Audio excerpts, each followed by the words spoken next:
Welcome to Arizona, everybody, the Grand Canyon State. And here in the great state of Arizona, we're in Peoria for some high-flying baseball action tonight. It's the two-time defending world champions over the last 3 years, the San Francisco Giants, pay a visit to the Seattle Mariners. Mariner baseball on your TV this evening. Glad you could join us, everybody. Dave Sims and Mike Blauer, so glad to join you. As we look at a Mariner ball club, we have something good to tell you about. It's about power. It's about somebody can hit the ball out of the yard on a consistent basis. Talk about Michael Morse. Obtained from the Washington Nationals. This young man is having a terrific spring. In 13 games, 371, leads the Cactus Leagues in home runs, 11 runs knocked in, the slugging numbers, the OPS numbers, off the chart. Gotta love it. You have to love it, and this is a guy that has power to all fields, which Mariner fans should feel good about, because this guy, when he hits them, they will go out of any ballpark. And for Morris, in yesterday's ball game against the A's, he hits a towering home run out to left field. Coco Chris will go up and try to bring it back in, but that's a high fly ball, but still enough carry to get it out of the ballpark. To give you an idea of the type of power that Morris has shown down here in Arizona that everybody hopes we'll see this year in Seattle. One of the beautiful things about spring training, you get to see a young kid, maybe he breaks through. Well, one guy fitting that category right now is Brad Miller. A high pick a couple of years ago out of Clemson. Look what he's done to this point. And he's looked really good in the field, too, along with the batting average this spring and all the things that he has done. But this is a kid that hustles. He likes to get dirty. This is a baseball player, folks, and he can really do a good job for you anywhere in the infield, but swinging the bat also. And he's shown some good speed. As you see this line drive against the Rangers out in right center field, the speed that he has, he makes an easy triple out of it. You can see the long stride of Brad Miller, but he's made an impression on the coaching staff also, trying to make it as maybe a utility guy, but more importantly, he certainly is making an impression. And how do you do that? Go the opposite way for a double. He drove in 2 runs in yesterday's game. So Brad Miller really turning things on here. He can do a number of things for you, but more importantly, he has swung the bat well here in spring training and made an impression on this coaching staff. He has been impressive. We look forward to seeing more of him in action tonight. Pitching, let's talk about that for a second. You know, Bet Felix, that's locked up. Got Iwakuma and Saunders. But now you got 2 spots remaining in the rotation. Who's going to fill those spots? Well, that is the big question. You take a look at this list, and tonight it'll be Brandon Maurer that is going. He has been spectacular in spring training. He's been a big buzz here in camp. He's a guy that's trying to make this club, but the competition is going to be really steep for him. 0.90 ERA this spring. So this is going to be a big outing for him. These next 2 weeks will really show what these guys can do. And Eric Wedge has had some tough decisions to make with Maurer in the mix. Right, the big 3 has gone back to the minor leagues. Maurer is here. Coming up on the program, we're going to introduce you to Aaron Goldsmith, the newest member of our broadcast team. He's working on the radio side with Rick Riz. Glad you could join us, everybody. Mariner baseball this evening against the Giants. Yeah, get ready. Get fortified. Mariners baseball first pitch is straight ahead.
Just about a half hour ago, we said goodbye to the sun for this day. That is a glorious shot here from Arizona. Glad you could join us here for Mariner Baseball. Mariners and the San Francisco Giants. Dave Sims and Mike Lowers with you from the Peoria Sports Complex here in Peoria, Arizona. Mariners riding a 5-game win streak, trying to extend it, and they get a start from young Brandon Maurer. Let's take a look at the Giants batting order that Brandon will face off with against tonight. Thank you, Dave. Speed at the top of the order, and Torres and Blanco. Then it's Pence. Brandon Belt, you can see what he has done this spring, hitting .404. Crawford, Gillespie. A couple of Mariners. Quiros hitting 7th, and then Valdez, both wearing former Mariner uniforms. They're hit 8th, and then Tanaka will hit 9th. And one of the big stories here in spring training, take a look at the numbers for Brandon Maurer. Last year at AA Jackson, 3.20 ERA, a 9-2 record overall, and he has been spectacular here in spring, trying to win a job in the rotation with the Mariners. And the defense behind him, Morris in left field, Saunders out in center, Jason Bay will get the start in right. And on the infield, Kyle Seager at third. Brad Miller opened up a lot of eyes. He will be the shortstop. Nick Franklin at second. Morales, your first baseman. And the veteran Kelly Shopik will do the catching this evening. Here we go, ready for action. And the first pitch is ball one to Andres Torres. 82 degrees here. 48 back in Seattle, difference of 36 degrees. Pitch swung off, fouled into the dugout. 1-1 to Andres Torres. Brandon Maurer, 22 years old, born in Newport Beach, California. There's what he's done, what he did his last time out against Cincinnati. I certainly have heard a lot about Brandon Maurer in this spring training. This is my first opportunity to see him pitch, Dave. I'm looking forward to it. He has really been spectacular through the course of the spring. Next couple of weeks are going to be really important to him. That's a good fastball. But they're going to be really important to him because it's a logjam trying to find out who's going to be the last two guys in the rotation. But so far he has done everything he possibly can to try to make this club. I love talking to the coaches about him. You get that little glint in their eye. Talking about Brandon Maurer. 2-2. Strike three call. A good slider on the outside corner.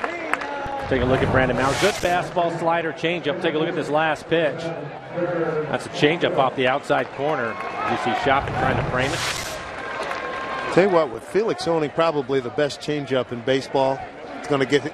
I got to believe guys are going, hey, show me your changeup. Because I know, remember Pineda did it a couple of years ago. It's not easy to throw it as well as he does, but I think that influence is you're going to start really seeing it. Well, I think that you're right. Maurer will have to go and pick out one of the many changeups that Felix throws, but maybe one of them will work for him. That was a pretty good changeup he threw to get the strikeout. Here's Gregor Blanco coming off a .244 campaign last year. 5 homers, 34 runs batted in.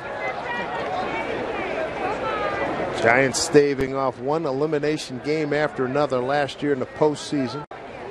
And they win their second world championship in the last 3 years. And a lot of Giant fans here in the ballpark today as we get, looks like it's closing in on a full house. Fouled out. And for Maurer, we showed you his numbers from AA Jackson last year. In spring training, again, trying to make this club 2-1 with an 0.90 ERA. That's through 10 innings pitched. 11 strikeouts over those 10 innings. 2008, he was the Peoria Pitcher of the Year, but the Mariner organization, that one fouled off.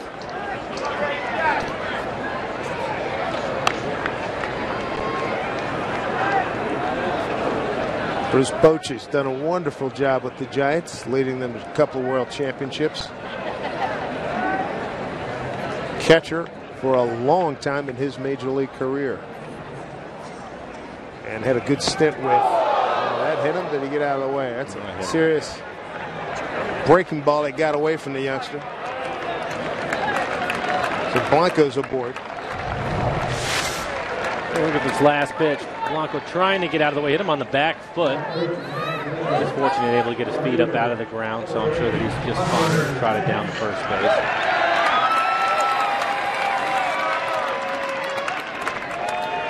They're bringing up Hunter Pence. Pence playing at first base tonight. We saw Pence back in 07 when he was with Houston. Mariners were down there.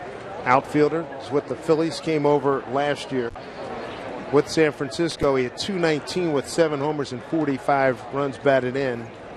.253 for the entire season. The shot that keeps that in front.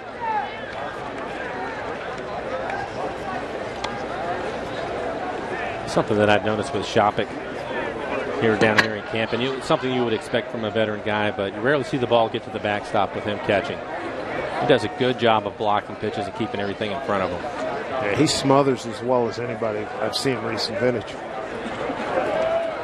Got a 1-0 pitch here to Pence. Go to first. Back safely is Torres. Eric Wedge is so relieved to have some power, as we talked about in the pregame show. Power in the middle of that lineup. Just asking now for carryover into the regular season. That off the plate. 2-0. Happy with the way spring training has gone. Healthy for the most part. Mariners 16-7, as you mentioned. They've seen a lot of home runs from his club. Michael Morse leading the Cactus League with 6. Michael Saunders played well yesterday. A couple of hits against the Athletics. Here's a 2-0. 2 balls, 1 strike. Home plate umpire today, John Trapani. Adrian Johnson at first, Dan Bellino at second, and Corey Blazer at third for tonight's contest.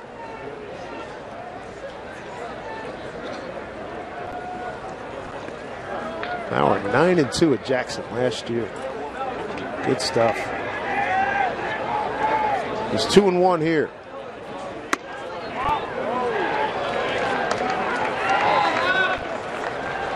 Giants come in with a record of 9 up and 10 down.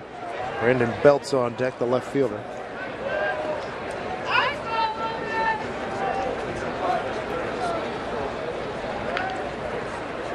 (3-1). Chop foul. Here early in the game, you can see good movement from Maurer on his fastball. A couple of hitters already in hitters counts, but they're having a tough time squaring his fastball up. Velocity in low 90s. There's Carl Willis, thrilled with Maurer and what he has done.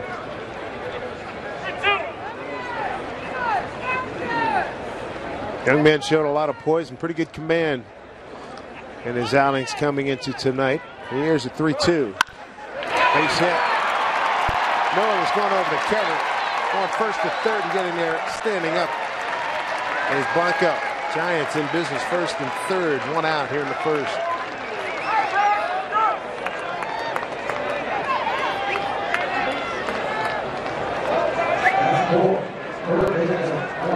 As Dave mentioned, Brad Miller, the shortstop in tonight's game for the Mariners, on the move as the runner takes off from first. It opens up that hole on the left side of the infield. So it looked like a fairly routine ground ball. Ends up in left field. First and third situation now for Maurer with just 1 out. Brought out beer, so cold and cool. The flavor's bound to make you drool. Brendan Belt is the hitter now. Mariners a double play depth up the middle with Miller and Franklin. Grounded foul pass. Roberto Kelly, first base coach, former Mike Blauer's teammate with the Yankees. Back in my rookie days, Roberto was an established center fielder at the time. And been with the Giants now for a long time as a coach. He's a good player. Very good player. 0-1 to Belt.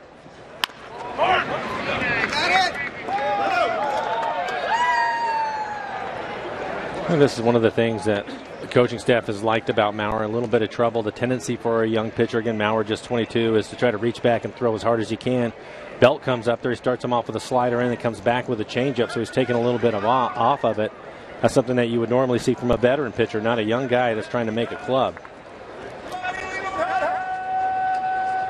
Belt plays mainly first base for the Giants, but he's in left field here tonight.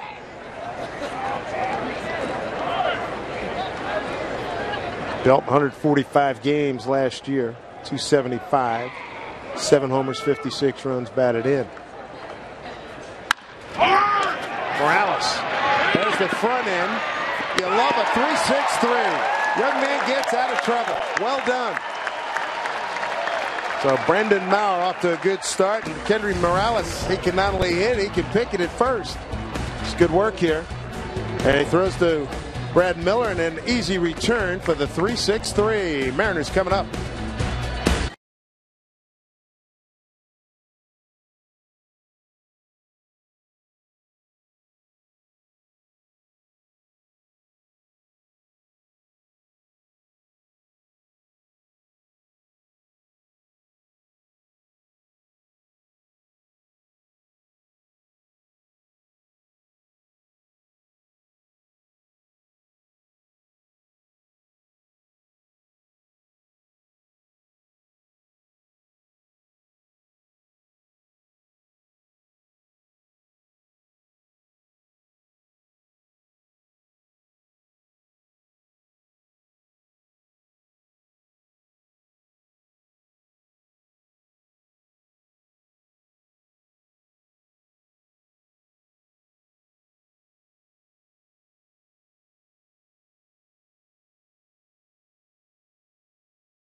Back here in Peoria, spring training 2013.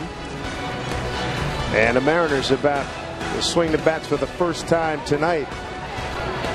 And there's no score after a big double play, a 3-6-3 double play. There's a Gonzaga fan. I'm sure he'll be paying attention. A couple of nights from now, a couple days from now in Salt Lake City. I'll be there for that on the radio. Here is a look at the Mariner batting order that will face the veteran Barry Zito. Leading off, it'll be Saunders, Gutierrez, Morales, and then Michael Moore. As you can see, leading the Cactus League with his 6 home runs. He will hit cleanup. Seager, Bay, Shopik, and a couple of the kids, Miller and Franklin, rounding out the 9 for the Mariners. Numbers for Barry Zito last year, a 4.15 ERA. Quite a bounce back for him. 15-game winner, 114 strikeouts, just 70 walks. And the defense for the Giants in tonight's game. Torres is in left field, Blanco in center, Hunter Pence out in right. And on the infield, Wilson Valdez, former Mariner, at third. Crawford and Tanaka playing up the middle. Brandon Belt, your first baseman. And Guillermo Quiros will do the catching. There's Zito, first pitch to Saunders in there for strike. How about Zito turning it around the second half last year? And in the postseason. Pitched well for the Giants. Base hit by Saunders. Saunders spectacular, 8 for 11, as you know, in the World Baseball Classic. Came back and struggled a little bit, but had some hits yesterday in the win against the Oakland Athletics. Solid base hit through the hole on the left side of the infield for Saunders. Had a chance to talk to him yesterday, and he was a little bit of a letdown coming back after the World Baseball Classic, playing for his home country. Canada meant a lot to him, and felt like it's time to get it turned up a notch again. As you mentioned, had a good game yesterday and off to a good start here tonight. Saunders led the club in stolen bases last year. Here's Gutierrez. Franklin tonight is DHing.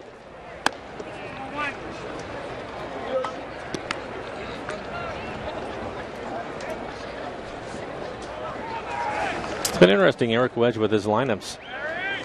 Moving things around a little bit in that leadoff spot. Seen Ackley hit leadoff tonight as Saunders. Goody's been in there. Goody's been in there, yeah. I like the fact that, you know, with the new guys in the middle, you know, on a full day where you have Morales, Morse, and Abandi's in there, good core in the middle, so you can spread people out. And as you mentioned the other day, Texas Morales has been terrific.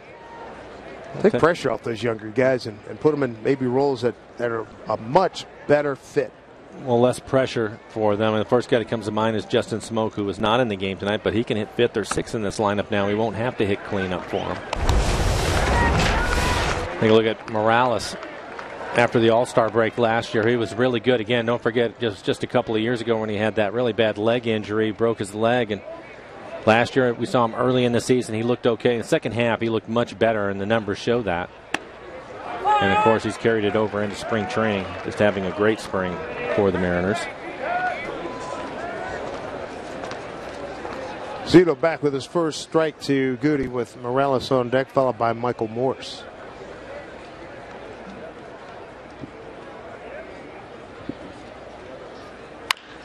Ground ball. That eats up the shortstop, Valdez. Saunders will hold it second. So that's a base hit for Goody. Well, Morales and the impact that he's had here in spring training. Let's not forget he's a switch hitter. Just a few days ago, hitting right-handed, he hit a home run out into the berm, playing against the Rockies. But he has power from both sides of the plate. This one left-handed, a line drive that he hits into the bullpen to give the Mariners a lead late in the game. Certainly like to see a lot of that this year. He can do some damage in the middle of the lineup.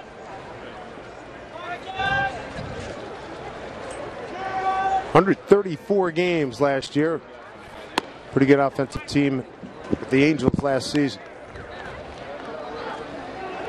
I think, again, missing a full season, it's always tough to come back from that. And I thought that he just was able to get better and better as the season went on. And he hasn't missed a beat here in spring training. Coming into the game tonight, hitting .368 with 4 home runs. Tell you what, he's in attack mode all the time. That one rips. Gets fouled. He's not going to take too many fastballs for a strike, I can tell you that. He's aggressive and he wants to hit the fastball. And when we were here the other day, we hit a breaking ball for a home run, the line drive, that screamer. Yeah, take a look at this swing. Was able to turn on it.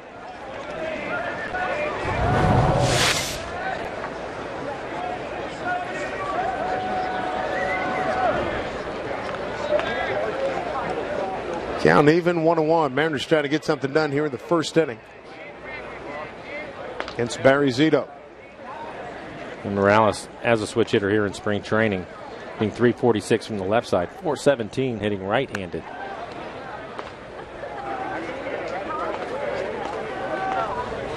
There's Dave Hansen taking his notes, the new hitting coach for the Mariners. 1-1 pitch. Big bender.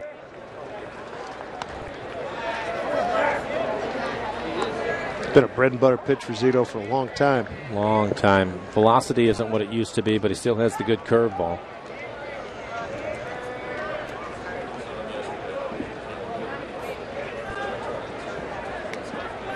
Two and one.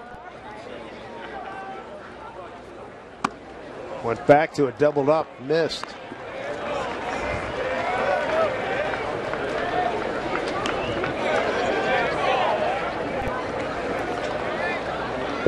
Giants last season 94-68. Won the West by 8 over the Dodgers. Great second half, 20 games over 500.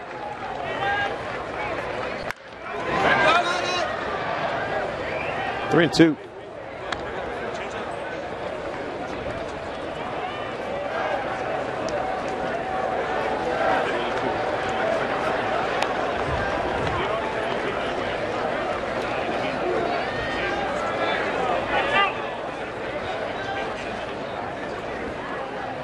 Center fielder Blanco, a few steps towards left for Morales. Payoff.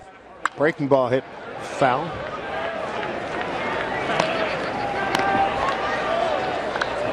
So far, Zito having a tough time getting his curveball down in the strike zone. He's missed up a couple of times. That one was pretty much in the middle of the plate.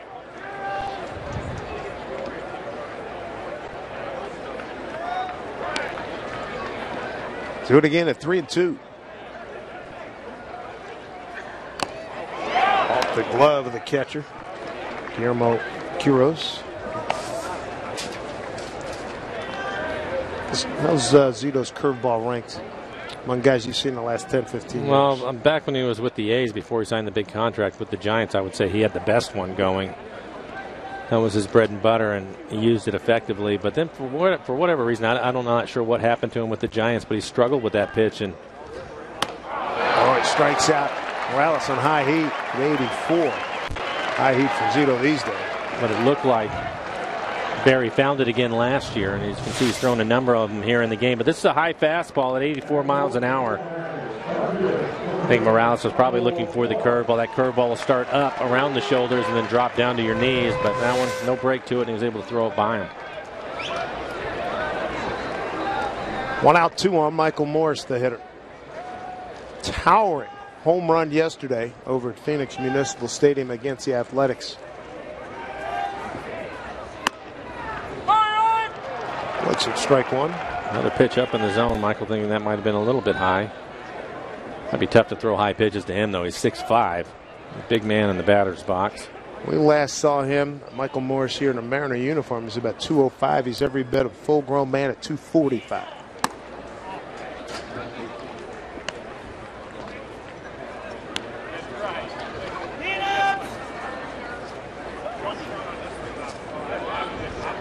We'll talk about a guy. He is thrilled to be back where his pro career started. Where he, after being traded from the White Sox, big trade coming over in June 2000. Got to the bigs for the first time with the Mariners in 05.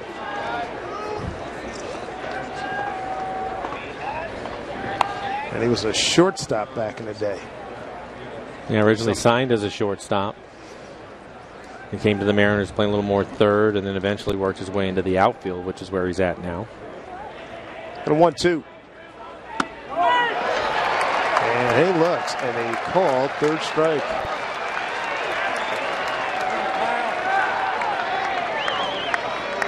Leave it up to Kyle Seager with 2 outs. Looks like another fastball inside. Michael hanging out over the dish. Thought that was a little bit too far inside, but Zito gets the call. Was able to get a couple of strikeouts on some fastballs. The fastball again, just 84 miles an hour tonight.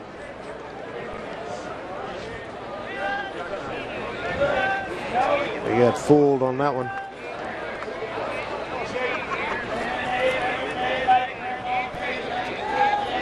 Well, I'll bring up Kyle Seager. See if Kyle can come up with a clutch hit. He did a lot of that last year. 86 RBIs, 20 home runs for Kyle. These are the situations where he excelled. 2 outs, men in scoring position. 44 2-out RBIs, third in the bigs.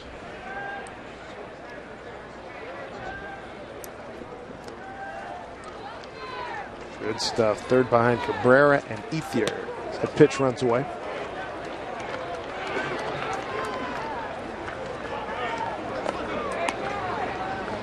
Talking to Kyle, and I asked him, coming to spring training last year, what did he work on fighting to make the club? He said, I just felt like I needed to hit the ball harder. Well, he showed that he went through the same program this winter that he did last year. It was a good swing on a fastball up and out over the plate. A lot of people, fantasy baseball players, I'm not one, but you hear and read those guys saying, and when you look at the Mariners, here's a guy you may want to pick up. Why wouldn't you? First full season, 20 home runs and 86 RBIs. That's a lot of production for a guy in his first full year. 2-1.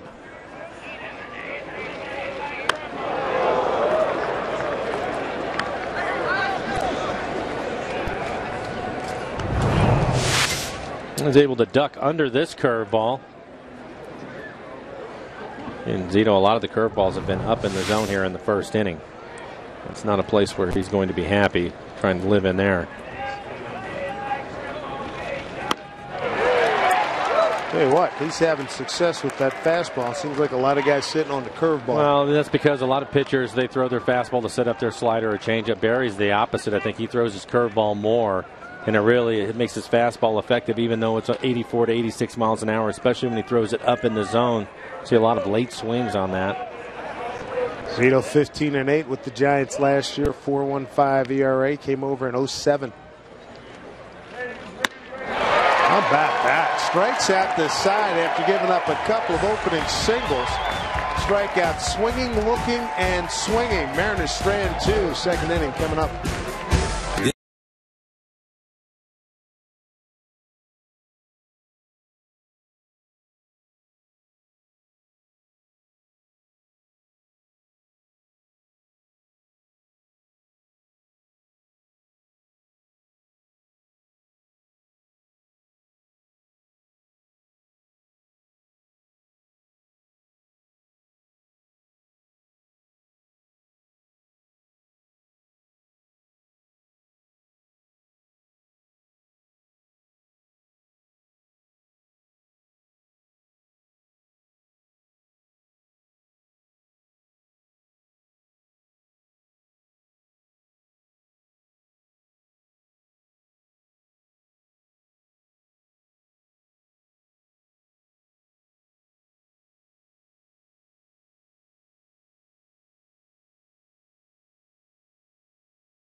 Seattle Mariners baseball and Root Sports brought to you by Sterling Bank. Nobody works harder for you.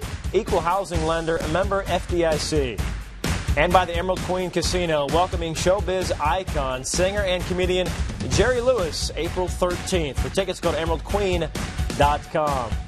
This is seeing, I guess, what Dave and Mike doing before the game tonight. Had an afternoon to kill. Went out in the desert, right, guys?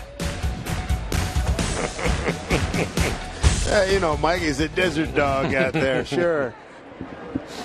Brandon Crawford, Cole Gillespie, Guillermo Quiros against Brandon Maurer. It's only one inning, but what'd you think first time looking at Maurer? Well, again, he was in trouble. Both starting pitchers in trouble in the first inning, but I just like the fact that he was able to take some off when he was in trouble, get the ground ball that he was looking for, had a double play to get out of the inning. That's the most important part. High fly ball. Center field. It's gobbled up by Saunders. One out. Now's your chance to ask the booth anything you want. Tweet your questions to @RootsSports_NW. We'll try to answer them as they come along later in the ball game. I mentioned a lot of Giant fans here mixed in with the Mariner faithful. Time you go over to Scottsdale, lots of Giants. They have a full house. There's a strike to Cole Gillespie. Cole out of Portland, Oregon, with Arizona the last couple of years in limited duty. 0-2.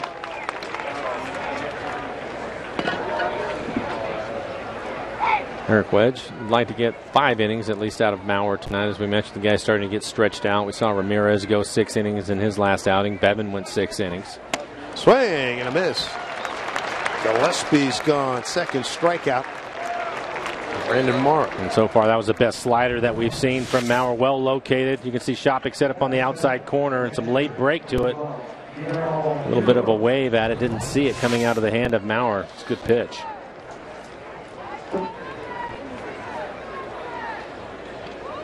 Journeyman catcher Guillermo Quiros.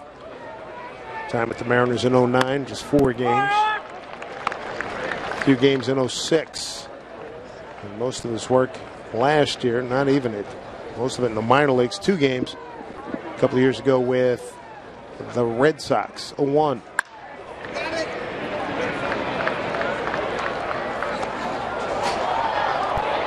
That looked like the best fastball we've seen from Maurer so far at 93 miles an hour.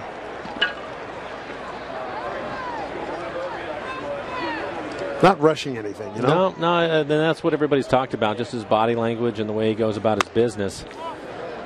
He doesn't seem to get overly excited about any of this and feels comfortable here, and his numbers show that. And again, I thought the work that he did in the first inning to pitch his way out of that jam was a pretty good idea. Another good slider. Indeed it was. Strikeout number 3 for young Mr. Maurer. No score here at Peoria.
The score, bottom of the second inning here in Peoria. Dave Sims, Mike Blowers, Root Sports crew. Let's take a look at our Lexus pitching matchup coming up Thursday night. John Garland and Erasmo Ramirez will get some action. Garland roughed up his last time out. Ramirez gave up 8 hits, 6 doubles got in trouble and consistently got out of trouble in his last outing. Well, both of the pitchers, and Garland also, I thought he did a good job of finding his slider in the game where he struggled. But both of them, you can see the numbers, 1.5 ERA for both of those pitchers. And they're going to have innings, especially down here in Arizona, where it's an offensive, Cactus League is an offensive league, and these guys did a good job pitching around trouble for the most part. We've already seen Maurer have to do it in the first tonight. 6, 7, and 8 coming up here for the Mariners against Barry Zito. Jason Bay to lead it off. Jason, great story if he can make it back to the big leagues. Well, again, he's another player doing everything that he can coming into the game, hitting .321 with a couple of home runs. He's played well. Multiple injuries limited him to 70 games with the Mets last year, 8 games in the minors.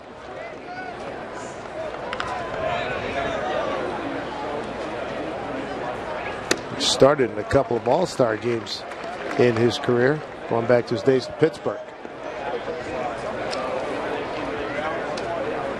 He put up some big power numbers once he got to the big leagues with the Pirates.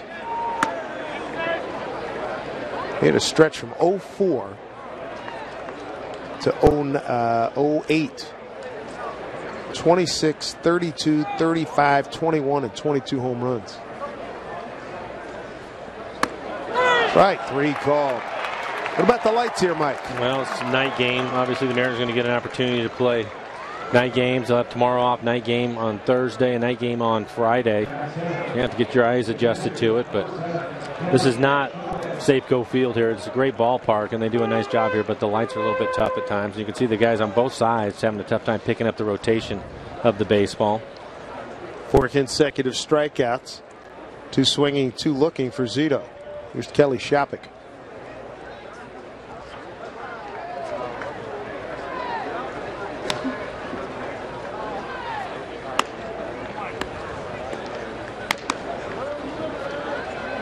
When you come here spring training, you see some innings where pitchers, this is a curveball inning. Don't care what the situation is, they just throw it just to get the feel here, which is difficult to do right in the dry temperature here. Yeah, it is. And Zito looks like he's starting to get a feel for it. Still doesn't have the big break that you normally see, and I think that the Arizona weather has something to do with that. But typically, especially a veteran pitcher like Zito, he may just work on his curveball tonight. That might be his idea, come in and try to throw 4 or 5 innings and try to get a good feel for the curveball. But his fastball is the one that he's been able to throw that pitch by the hitters. He's 1 and 2 to Shopik. Shopik's had a good spring. We were talking about his defense earlier, but another guy hitting over 300, 304 coming into the game tonight. Mariners offensively have just been terrific. 44 home runs in the spring so far. Last 3 years, they had 28, 27, and 31, and here we are on March 19th, 44 home runs. Dave Hansen, the new hitting coach. A lot of things working out. 2-2 to Kelly Shopik. That is 5 consecutive strikeouts for Barry Zito. Wow. There's our forward keys to spring training. The offensive numbers are scintillating when you talk about Mariner baseball here in the month of March. 100 extra base hits. That is driving the baseball. They're squaring it up a lot this spring. Good to figure out Barry Zito tonight, as you mentioned, 5 straight strikeouts for him, and he's doing it with an 85-mile-an-hour fastball. Here's Brett Miller. Talked a lot about him in the open. I've had a chance to see him play quite a bit this year, and I like him a lot. He's looked good at both short and second base, and he can run. Has a little bit of pop in there. Good line drive hitter. 1-1.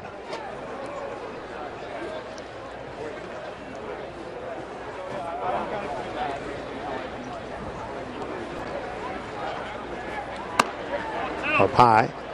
Let's see Barry. I wonder if it's by design now. I've seen a lot of fastballs up in the strike zone. I think he has a pretty good idea that the guys are having a tough time picking that pitch up, and he's staying above the belt with his fastball. Typically, you would think that would be bad news for him, but it's worked out so far tonight as he hits Miller. So that ends the run of strikeouts for Zito at 5. 5 consecutive. 2 outs, man on for Nick Franklin. It's just a fastball off the elbow. It doesn't appear that he has a pad under those sleeves. That'll hurt. Oh, yes, it will. Yeah.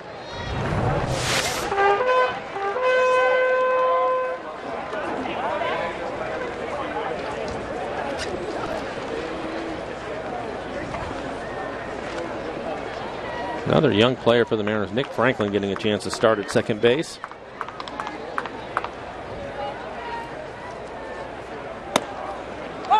Switch hitter. Looks at a strike. Heard a lot about his exploits on the minor leagues. 27th overall pick in the first round in June '09. And Sanford, Florida, 6'1", 180.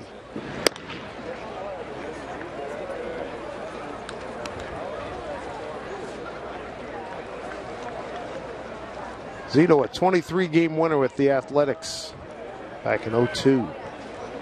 23-5. Led the league.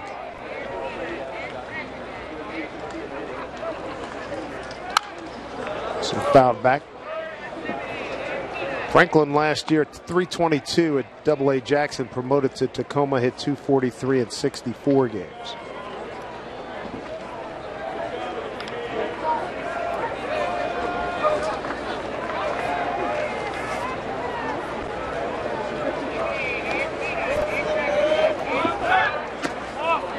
Miller in with a stolen base.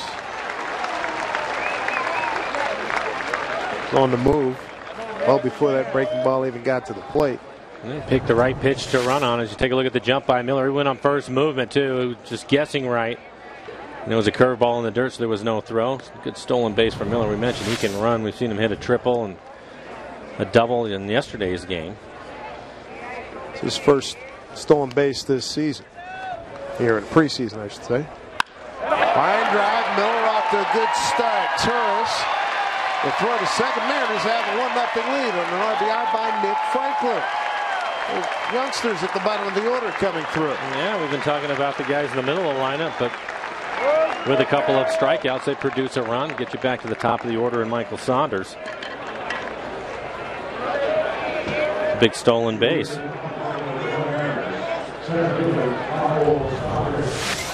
We mentioned Miller gets himself in a scoring position, and then finally somebody gets on top of a fastball. It was Nick Franklin. It's a solid line drive into left field to pick up an RBI.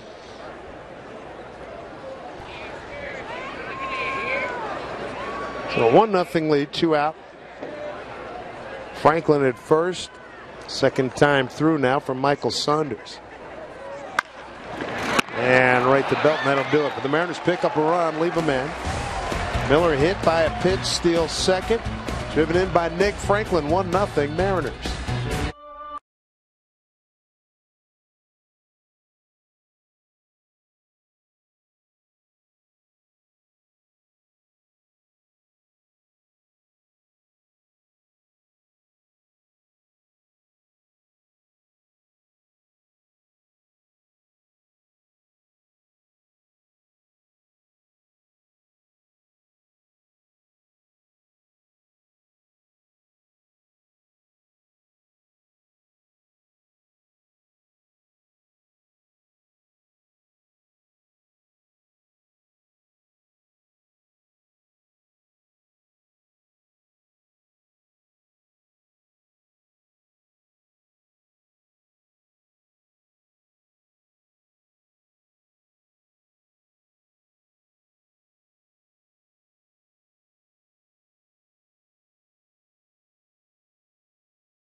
Nick Franklin's giving the Mariners a 1-0 lead. Top of the third here against the Giants. Wilson Valdez will lead off and ask the booth, hey, how do you think Felix Hernandez will fare in the Cy Young race this season?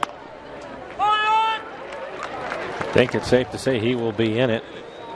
You never know what some other pitchers are going to do as far as spectacular years, but Felix, one of the best in the business, so why not? He already has one. May as well get a second one this year.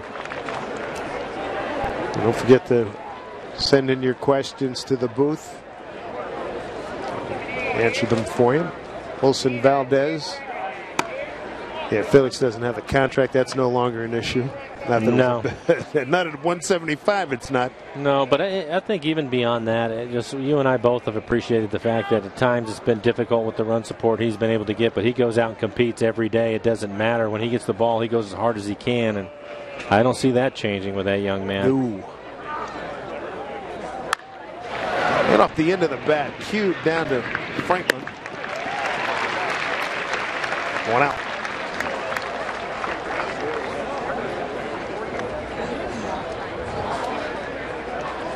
.33 pitches so far for Mauer.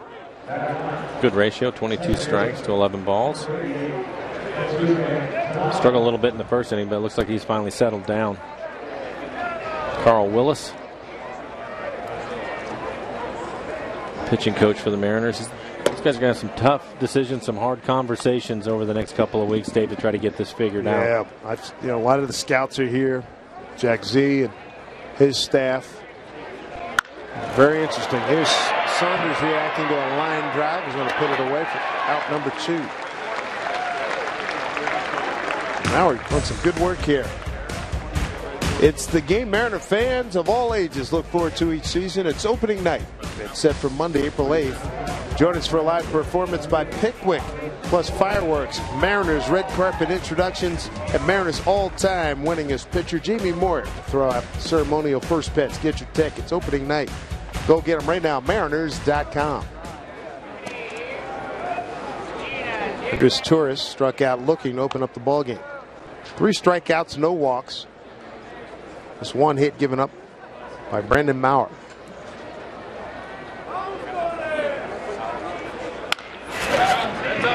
Foul.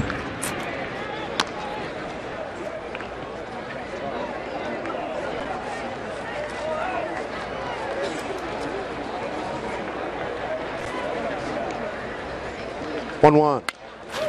Pulled foul again. Whoa, tricky hop into the stands.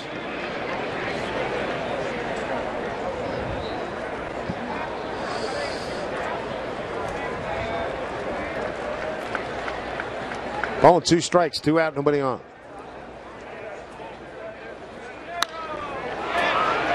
Miller going back. Left fielder coming in. Morris makes the play. Very strong, quick inning. 7 in a row retired by Brandon Mauer. 1-0 Mariners.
A couple of youngsters getting it done for the Mariners. They lead the Giants 1-0, bottom of the third. And hey, we want you to join the conversation for up-to-date game information and live interaction.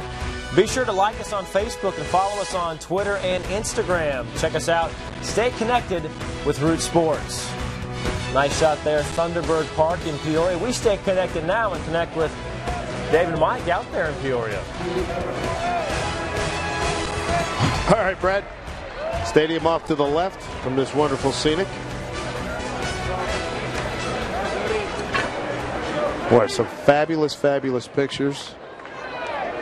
Curtis Wilson, our producer, Mark Engelbrecht, our director, and a great crew. Some beauty shots down here, and plenty of them. Barry Zito's done pretty good work here through three. He's got 5 strikeouts. Bottom of the order got him for a run, a hit batter, stolen base by Miller, and an RBI by Franklin. And now here's Franklin Gutierrez. This will be the second time through the lineup. See if the guys make an adjustment to Barry, maybe pick him up a little bit easier. Started Franklin off with a couple of off-speed pitches to get ahead 0-2. Zito working from that almost a total third base part of that rubber. Yep, trying to create angles. You see pitchers do that. Sometimes they'll move over there because they're early in their career they've had a tough time hitting one side of the dish or the other, and they start moving around until they find a place where they're comfortable. And he's right on the far edge of it. Good curveball.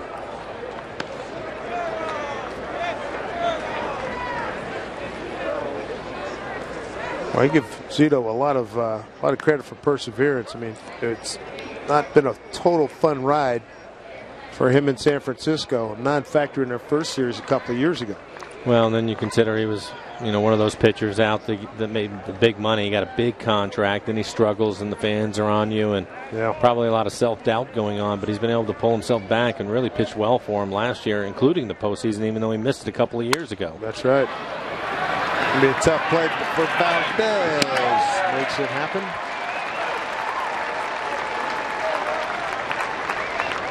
He doesn't pitch in the World Series in 10, but last year it does. 1.59 ERA. And jams Franklin. You can see him trying to pull his hands in there, but it still gets on the handle. And a fine play by Valdez at third made it look easy. That brings up Morales. Struck out on a 3-2 fastball. Mariners had runners at first and second. Nobody out in the first inning. Strike one.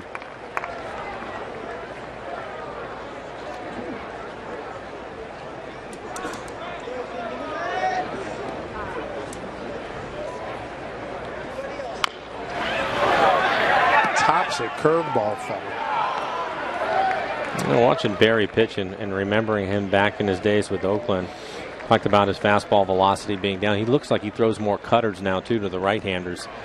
It's an adjustment a lot of left-handed pitchers make in their career. Try to keep the guys honest and off the off-speed pitches on the outside corner, like that last one.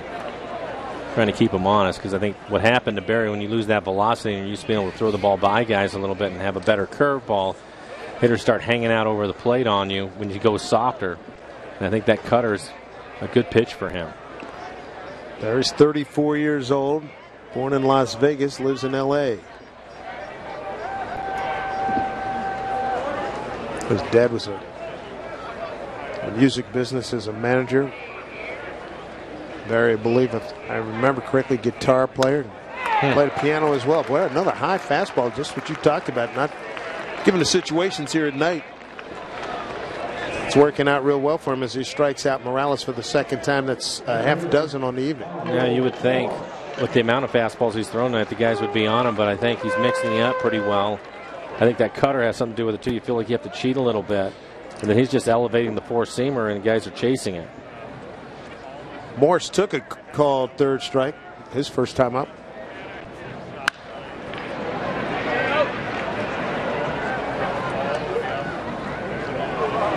Coming up next half inning, Aaron Goldsmith will join us, the newest member of our broadcast team, the new permanent sidekick to Rick Riz. Comes here from Pawtucket. It's been a breeding ground for broadcasters. About 8 or 9 guys currently in the major leagues who their final stop before the Bigs was Pawtucket, Rhode Island, AAA affiliate of the Red Sox. Morse grounds out to end the inning, and we'll hear from Mr. Goldsmith when we come back. 3 complete here in Peoria. Nick Franklin's RBI single, the only tally tonight, 1-0 Mariners.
Welcome back, everybody. 1-0 Mariners. Top of the 4th against the world champion San Francisco Giants. Joining us on the booth, new member of our broadcast team on the radio side, Aaron Goldsmith. Aaron, welcome. How are you? Doing very well. Thanks for having me on. Here's a line drive, snagged by Morales, 1 down. See what happens when I come up here? You better speak quickly. This could be a 6-pitch inning, pal. Take a look at Morales at first base. Fine diving catch. The ball was hit on the button. Morales, normally the DH, was smoke at first, but getting a chance to play the field tonight. So you're 29 years old. You're out of St. Louis. And what college was it? Principia College? Principia College. It's a powerhouse Division III school, you know. Not in the tournament. I went to a powerhouse Division III as well, Bethany in West Virginia. So we're small college kids.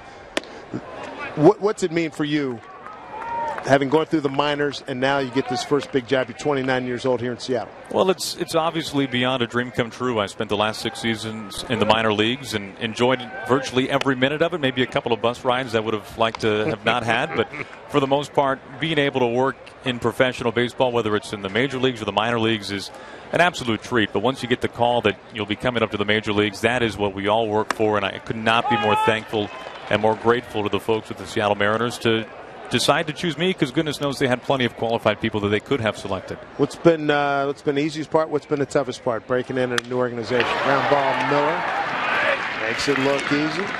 Throws out Pence, 2 down. Well, no doubt the easiest part's been working with Rick Riz. He's just been a phenomenal broadcast partner and a friend off air as well. He has been somebody who I've really wanted. I've needed somebody like that to, just like you talk about a baseball player and a veteran presence. Well, I've got my veteran presence in the booth with Rick.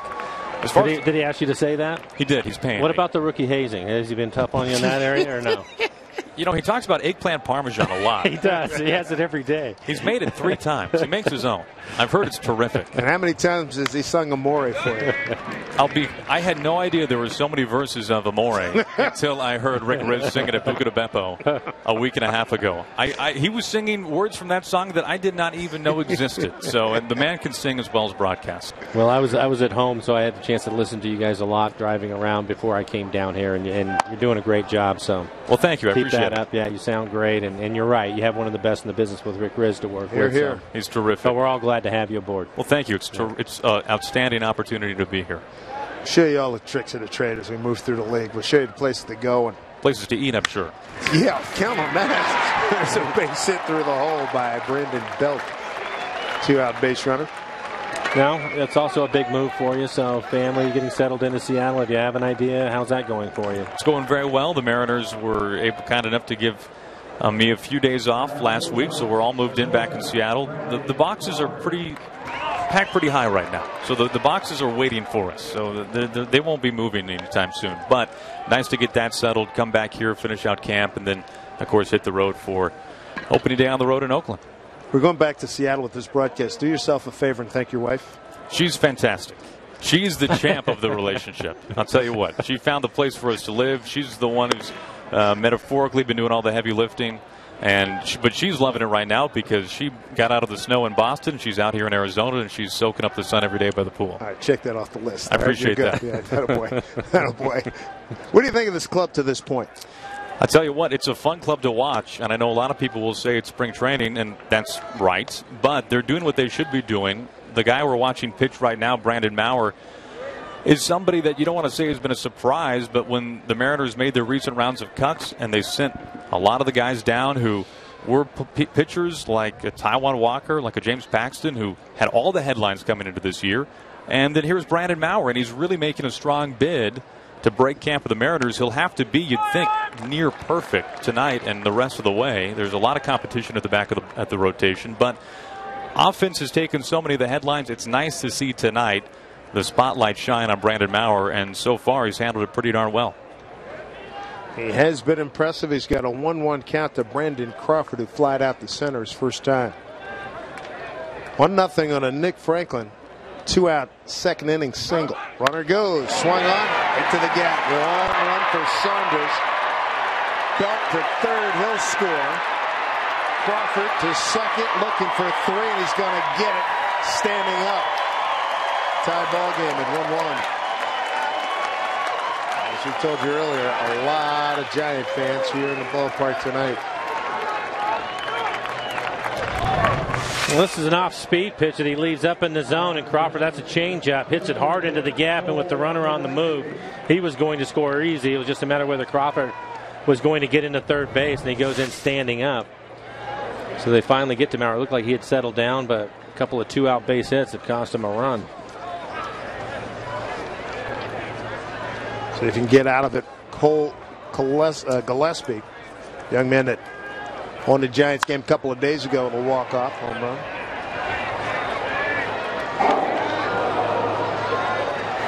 And Crawford checking in with his second triple of the season, of the exhibition season. Gillespie struck out on 3 pitches last time up. This one hit pretty well deep right field. Going back Bay on the track, and he makes the catch. Couple of balls hit hard. Aaron, you can hold on for another half? Absolutely. Love to have you here. 1-1 ball game here in Peoria, Maryland baseball.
One ball game as we go to the home fourth here in Peoria. Newest member of our broadcast crew, Aaron Goldsmith. Good to have him with us here. Dave Sims, Mike Blowers. Hello to everybody back in Seattle. And this is exciting to get this thing going here. I know you're going to love that opening day. And, Blow, you've been through it before, too, up at Seattle as a player and now as a broadcaster. And it's always exciting, either way, as a player or a broadcast, just to get the and for you, you're going to see all the pomp and circumstance a couple of times. Obviously, going to Oakland, Seattle does it great every year at Safeco Field. Absolutely, and I think I'm a lot like the players. The Mariners are playing so well, I'm sure that they wish opening day was yesterday. And Yeah. as much fun as these games are, I think all of us after a while want to see, well, what are these guys going to do when things really start to count? The lights are really bright, and we're all ready for opening day, but it's nice to have beautiful nights like this in Arizona to be able to sit back and watch a baseball game. Chamber of Commerce got to be pleased here. It's been outstanding for these last couple of weeks, hasn't it? I mean, I know it was cold when you and Rick got here early on in the spring. Aaron, tell me this. Growing up in St. Louis, your baseball influences, who are your favorites, who are your favorite players, broadcasters, that kind of stuff? Well, when you grow up in St. Louis, you listen to baseball on the radio. Of course, Jack Buck was the guy there in St. Louis for so many years, and I can remember going to Jack Buck's memorial service at the Old Busch Stadium on what seemed like a 115-degree afternoon in downtown St. Louis. But as far as being a baseball fan, I was a big Cardinals fan, still in. We've got a pair of Old Busch Stadium seats in my house that my wife puts up with. They take up some room. I have seats 16 and 17 for those who are curious. I do not know which section they are from, but I was a big Mike Matheny fan growing up, and I loved Jim Edmonds. He was one of my favorite guys to watch play in the outfield, and I'm so happy that Matheny is now at the helm of the Cardinals. Wasn't sure how that was going to work out, but now we're starting to see more and more guys get those managerial jobs who have not necessarily managed before, or maybe in some cases even coached, but pretty excited that St. Louis is on the interleague schedule this year back in September. It'll be a while, but it'll also be plenty warm in St. Louis when we get out there. Oh, we remember from last time there, we had major thunderstorms a couple of years ago when we were in St. Louis. And you can tell the age difference. I can remember back to the Cardinals of Lou Brock and Tim McCarver and Mr. Gibson and whatnot. Mike Matheny, I have Mike Claiborne's a good friend of mine on the Cardinal broadcast team, and he can't say enough about what he has meant to that organization. Kyle Seager now has a 3-2 count. Well, it seems like a lot of things when you bring up Matheny, some similar characteristics that we see in Eric Wedge. Both these guys are very calm, they're very confident, and they're good communicators. And I think that's such an important part of it at the minor league level or the major league level, is that these players know what they are expected to do, and Eric Wedge puts that blueprint out there clear as day, and Jack Zarinsic's a part of it as well. Those two work hand in hand, and to me, as the new guy in town, one of the things that I've enjoyed observing more than anything else is that everybody believes, everybody's bought into the same plan, and we're already starting to see the dividends. Pop up to the shortstop, Crawford, 1 out. And they're both catchers, Wedge and Matheny. How about that? And Bochy was a catcher. A lot of guys who are catchers, as you know, in the major leagues. At what point in high school or college did you decide, I'm going to make a shot and try to do something in Major League Baseball and make that as a goal? It was pretty late. I wish I could say I have a more romantic story, like when I was 6 years old and I went to the ballpark. I knew right then. Here's a ball hit to left field, line drive. It'll get down off the bat of Bay. And he'll get into second with a stand-up double here with 1 out in the 4th. But Rick Reyes already has dibs on that story anyway, so go ahead. I'm sure he does, and I'm sure his is way better than mine would have been. Take a look at this replay. It looked like another cut fastball. Didn't quite get it in. And Bay, throughout his career, from what I've seen, likes the ball close to him, and he hits this ball hard. It's on the line. If he was able to elevate that, he might have hit it out of the ballpark. But again, having a good spring, Jason Bay. Sorry, Aaron, go right ahead. No, it's okay. For me, I was a senior in college, and I was a little over a month away from graduating. I was a history major, and I knew I didn't want to work in a museum. I knew I did not want to be a teacher, but I learned so many valuable skills in college through majoring in history. Hard hit one hopper up the bat of Shafik, 2 down. And I knew above all else I love sports, and I knew I wanted to work in some form in sports, and I wasn't sure what it was. And one morning, honest to goodness, I woke up and I thought, if somebody could pay me to talk about any kind of sport, that would be a pretty good way to make a living. And so I went to a broadcasting school, a trade school in St. Louis. I worked a retail job at night. And that spun into my first internship in minor league baseball. I discovered play-by-play along the way, that might be the niche that could be best for me. And it started with the Gateway Grizzlies in beautiful Sauget, Illinois. And from there, it took off from one seasonal job to another, and here I am. What part of the state is that? It's right across the river from downtown St. Louis. You can see the arch. You can see Busch Stadium. So we're awfully close by, but there's not a whole lot going on in Sauget, Illinois, except for Gateway Grizzlies baseball. Aaron Goldsmith, newest member of our broadcast team, working on the radio. Joining us here on the TV side. Here's ground ball. Belt, and that'll do it for the Mariners. Aaron, welcome to Seattle. Fans are going to love you. You're going to love Seattle, pal. Thank you, gentlemen. Looking forward to working with you this year. Likewise. All right. All right. We will continue along. 1-1 ball game. Giants and the Mariners.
Seattle Mariners baseball on Root Sports, brought to you by the Ski-Doo Summit, the most specialized mountain sled ever. By BNSF, the engine that connects us. And by Ford, we are local. That would be your shot if you're local in the Peoria area tonight. Nice sunset there in the Cactus Desert. We'll go inside the stadium now, Peoria Sports Complex. Tied at 1, moving to the 5th inning, guys. All right, Brett, that was a good screensaver, wasn't it? Beautiful shot. There's some great shots down here. Been very fortunate this year, too. The weather a little bit chilly early, but it's been phenomenal over the last couple of weeks. Line drive, center field. Saunders pretty much in his tracks. One down off the bat of Quiros. Guarantee yourself 16 chances to witness history at Safeco Field this season.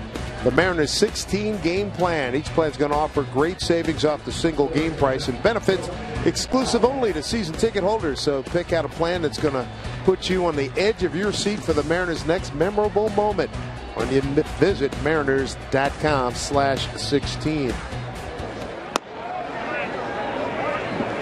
Wilson Valdez, ball 1 to him.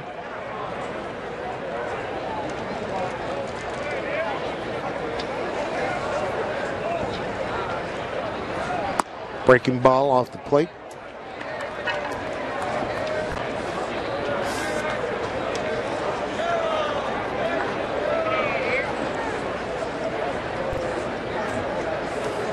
Three strikeouts, no walks by Mauer. Gave up an RBI triple to Brandon Crawford in the 4th inning. Had followed a Brandon Belt single. We talked about Mauer going 5 innings. He's up to 57 pitches now, so he's in good shape there.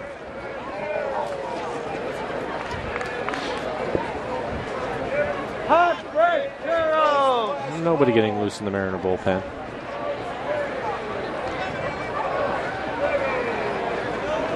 It's going to be an interesting year in this American League West. There's a foul ball. Curious to see how Texas reacts with we talked about this the other day with Michael Young in Philly, Josh Hamilton in L.A., Napoli in Boston. There was rumors that they were recently. Maybe Elvis Andrus was up for grabs. That's a good-looking pitch by Maurer. 2 down with that strikeout. That's his 4th K of the evening. Ask the booth. Got a question from Jason. What kind of scorecards do you use? My buddy Bob Carpenter, outstanding broadcaster, voice of the Washington Nationals, has been putting out the Bob Carpenter's baseball scorebook. Hey, Bob, here's a plug for you. My man, been using it since I've been here, and it's a real good one. I remember ours are pretty similar. Ours are similar, yeah. And they're 8.5 by 11. They easily fit in a bag. Or backpack. Yeah, our good friend who we miss all the time, especially when we're in Arizona, Dave Niehaus, he had the biggest scorebook. Oh, my God. I think that thing by the end of the year, had to weigh 50, 60 pounds. There's a hernia on aisle 3. He wouldn't change it, though. He had a big one. There you go. There's a little scorecard there, but it was heavy. The sheets of paper, too, were thick in that thing. It was almost like cardboard. Hammered and getting foul. Do you keep them? I do. You do? I have no idea why. We got a couple hundred lost seasons in there, so there's really no reason to keep them, but I keep them. Yeah. But how about when they, and if you folks have been to the Niehaus statue out in right field in the concourse, it's totally replicated. And that was of his scorebook, yeah. The scorebook, beautifully done. And I remember, I think the second year, I said, I want to be like the Hoffer, the Hall of Famer. I want one like that. And I was like, oh, my God. Geez, I could curl this thing, man. I know. Charging Miller. Oh, that's a nice bang play by Brad Miller. Dave would give a my on that one, and would have been well earned, to say the least. 1-1 game.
One ball game, Giants and the Mariners. Joining us tonight, Angie Mentek. Angie. Thanks, Dave. I'm out here in left field because that is where the all-you-can-eat zone is. And here's the deal. You can upgrade your ticket and buy one of these bracelets for $15. And then you come out here, and you guessed it, it's all you can eat. It's hot dogs, it's hamburgers, ballpark food, you got peanuts. And the cool thing about this location is you come right over here, and they've got cold beverages for you. If you want, you can stay in here and watch the game, and you can see the game perfectly. Or you just go on out here to the berm and watch the game. And, like I said, it's a bargain, fellas. I'll say, Angie, that's a good one. Good crowd tonight. Giants, as we talked about down here in spring training, they travel well. After all, they've won 2 of the last 3 world championships. Their fan base is quite excited, as you would expect. Yeah, but the Mariners usually draw well here at this ballpark. I'm sure for the players, they like it too. Get the fans out here playing in a night game. Nice change for them. Bottom of the 5th inning. And a strike to Nick Franklin. He has accounted for the Mariners' run. 2-out RBI single back in the second inning.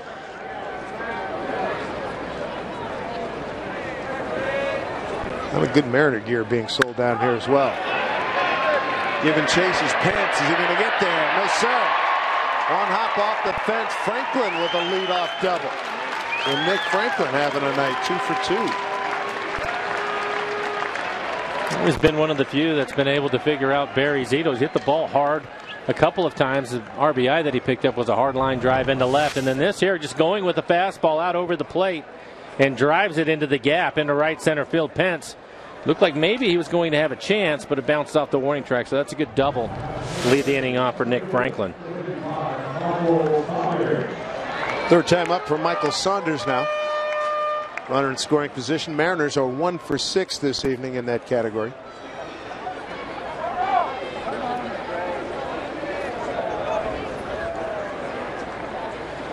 Mike again going through extensive work during the offseason with Mike Bard. Brother, former Mariner catcher Josh Bard in Colorado. Michael working to keep his mechanics. You know, he says, listen, I'm a long-levered guy.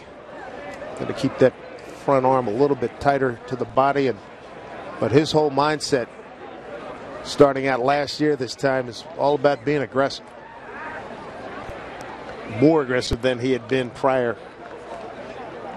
I think that he had a fine year last year, but I think he's still just scratching the surface of it. When you think of the type of power that he has and leading the club in stolen bases last year and the job that he did defensively, he's a tremendous athlete.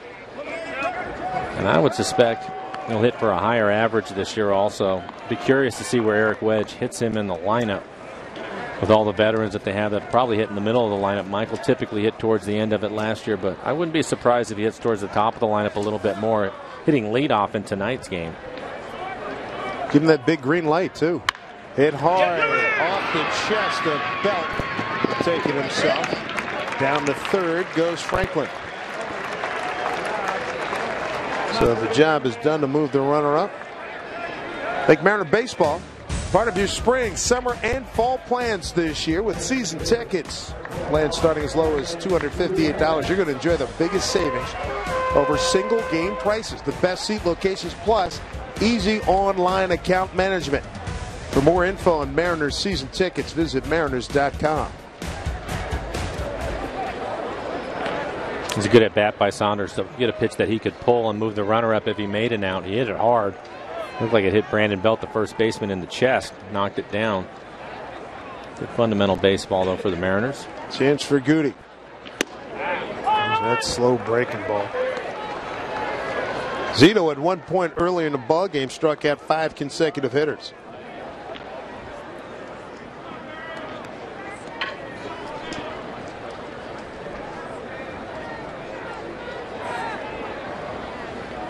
Infield about halfway. 0-1 to Goody. Outstop there. Nice job by Quiroz. Keep it in front. 1-1.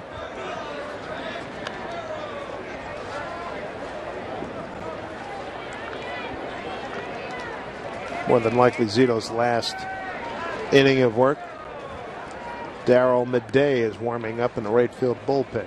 Yeah, I think you're right. At 73 pitches, they probably have him going 80 pitches tonight, so this will probably be it for him.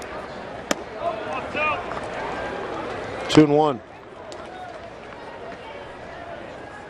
There you see some action out in the bullpen. How antsy do you get as a player this time of year? You know, you got the last 10 days. If you're an established player, you got to be saying, let's get it over with already. Well, you do. I don't think there's any question, especially this year with the World Baseball Classic, as you take a look at our CenturyLink high-speed pitch, Zito at 89, Maurer at 90. So it's been a longer spring training for those guys anyway, so I'm sure that they're ready to go. And then the younger guys, they're just anxious to begin with, trying to figure out if they're going to make the ball club or not, the guys that are still in camp. Would love to have gotten the pulse rate on Mr. Maurer. He looked calm, but he knows he's like close. You know, it's not like a lot of guys have already been sent down, but here he is on March 19th. He's still here with a legit chance to make this rotation. And he's pitched well again tonight, so he's doing everything that he possibly can to try to make this ball club. He's given up the 1 run. He's only given up 2 earned runs for the spring so far. That's pretty strong. But sometimes you get down to those number games too, Dave. You start looking at your roster. Who can you keep? Who are you going to possibly lose by sending guys out of camp? You have to make all those decisions.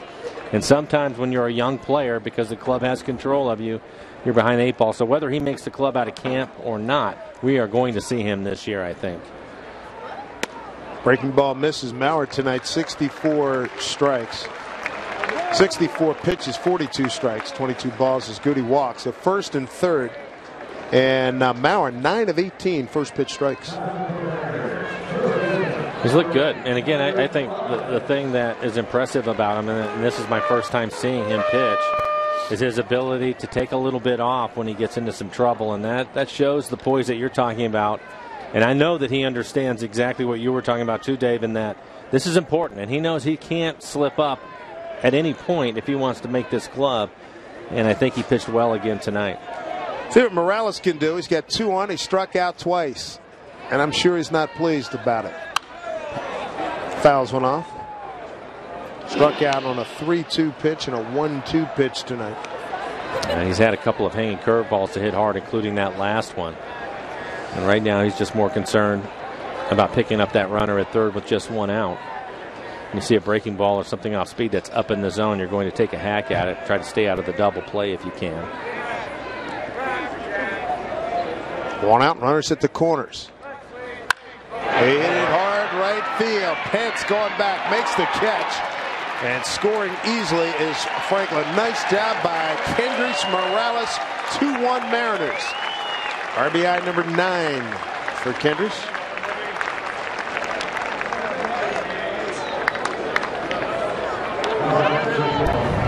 Again, he gets a pitch up in the zone. He's looking to get something up that he can drive into the outfield, and he stays on top of that fastball. He's been beat a couple of times, but that time he stays on it and makes Hunter Pence run back. A good running catch by Hunter Pence out in right field, but he'll pick up an RBI. Michael Morse, he struck out looking and ground out to short. Boy, he tried to crush that pitch. Strike 1 as it goes off of Quiros.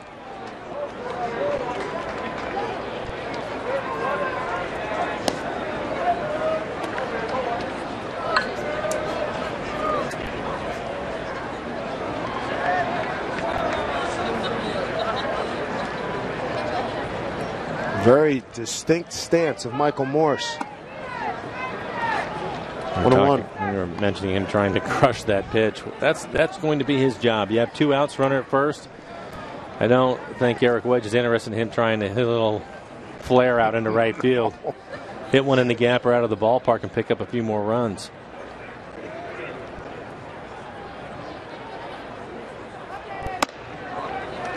Two balls, 1 strike. Inning started with a Nick Franklin double. Dave Hansen, I loved what he was seeing here. Pretty much a ready-made product upon his arrival. Morse coming off a nice run in Washington last few years. These 2 young kids played well tonight. Brad Miller and Nick Franklin, 2-2.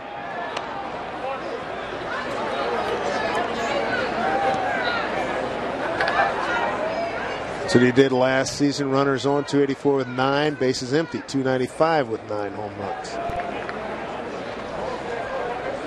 Carlos Pegueros had a nice spring. Morales just gave the Mariners a 2-1 lead. Swing and a miss. Morris keys for the 2nd time tonight. That's 7 strikeouts for Barry Zito in his 5 innings of work. Kendrys Morales has given the Mariners a 2-1 lead.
Mariners retake the lead 2-1 over the Giants, and don't miss the last episode of Mariners Mondays next week. Watch as Felix dominates the Yankees in early August of last season and relive the most entertaining game of the year as the Supreme Court arrives in Seattle. Catch all the action Monday at 7:30. Root Sports, your home for Mariners baseball. Hey, check out this strange moment in today's Brewers-Angels game. As Hamilton and Pujols confer, the home plate umpire leaves with an injury. Pujols at the plate. The pitch, ow, that's going to leave a mark on the umpire. He's out as the other umpire changes into the gear. Only 2 umpires on the field, so Tim McClellan has to call balls and strikes standing on the pitcher's mound. Behind the mound, I should say. One of those on the mound, Jason Vargas, gives up a home run to Ricky Weeks. Eventually, the third umpire arrived to call the game behind the plates. Vargas gives up 5 and 5 1/3. Brewers win 6-1. You just never know, guys, what you're going to see, even in a spring training game. Boy, I wonder how McClellan felt doing that. Wonder how the hitters felt. That's a big man standing behind the mound. Tough to see around that guy. That's right. Tim goes about 6'5". At least. Wow. Look forward to seeing that video a little bit later. Andres Torres. New pitcher for the Mariners, the bartender himself, Tom Wilhelmsen. See what Tom did last year. 29 saves on the season for Tom. Opponent's average just .202 against him. And some folks may wonder why Tom is pitching in the 6th inning when he is the closer for the Mariners. And a lot of times down here you'll see that. We saw it the other day with Nathan. He came in early. Managers want to get their closer in there and let him pitch against the major league lineup before they start taking all these guys out of the game, which is typical here in spring training. So Tom's going to get a chance to start top of the lineup with the Giants and get some work in. Torres, Blanco, and Pence here. Top of the 6th in a 2-1 Mariner lead. RBIs tonight for the Mariners. Franklin and Morales put them back on top in the home 5th.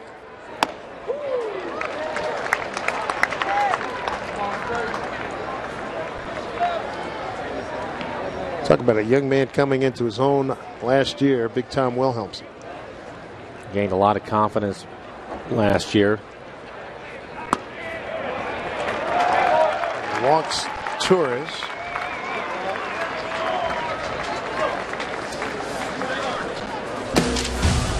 Take a look at some topics trending on Twitter as it pertains to the Mariners. Mauer and Miller. Good choices. Fans excited by, as well they should be, by what you've read and now see tonight in these 2 youngsters. 5 strong innings, a 3-hit 1-run ball for Brandon Mauer. Runner goes, throw by Shopek is not in time. Stolen base for Torres. Not much of an opportunity for Shopek to throw the runner out. Torres, a good jump, and he stole it off of Tom Wilhelmsen. So Shopek had to rush his throw as Torres slides in safely. Are you a head first guy or feet first guy? I tried to go feet first as much as I could. All it takes is one time, and I ended up jamming my fingers into the bag doing just that. And after that, if I could, sometimes you can't help it, but when I could go feet first, that's what I tried to do. And that's what I would teach people to do also. I know Lou Brock always went in hard and straight. Yeah, Ricky Henderson had a different approach. And it worked. It worked just fine.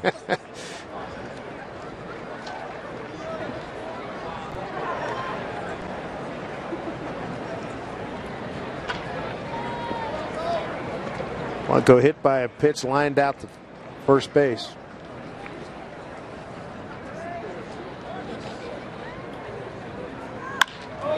Solid line drive in the left center field. Saunders. Here's the throw. It's offline. Got a tie ball game. And Blanco with an RBI, his 3rd of the year.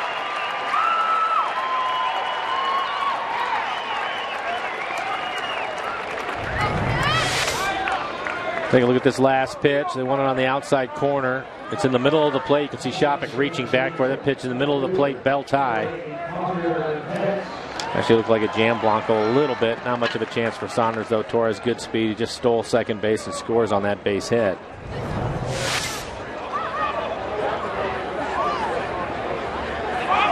Here's Hunter Pence. Single and a ground out. 1 for 2.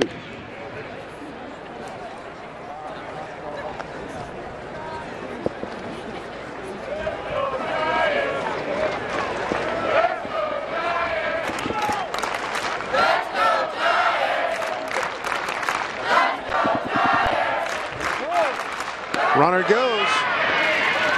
And he stole that one on time as well. Yeah, same story. Hey, Tom right now having a tough time throwing strikes and trying to concentrate on that and not holding the runners. Give Kelly Shopik a chance. You can see Hunter Pence taking that pitch all the way. There's your feet first slide, Dave.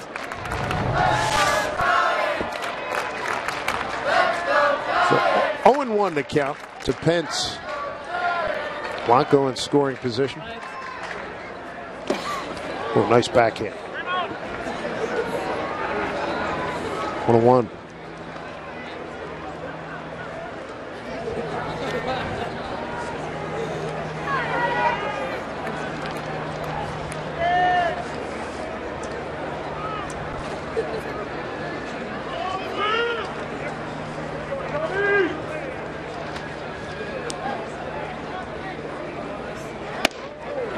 Fastball for strike 1 and 2.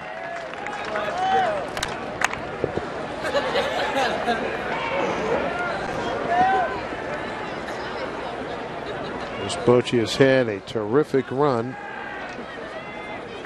He's the old MGR of the Giants.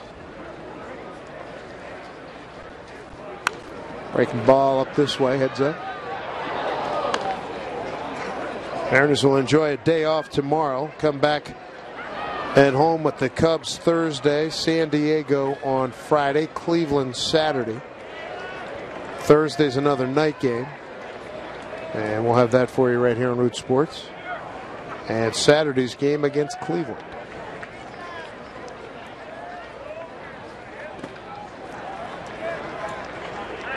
Another good stop by Shopik. Closing in on opening day in Oakland. 4 games there, 3 night games and a day game. And a weekend series in Chicago. Bring that winter coat.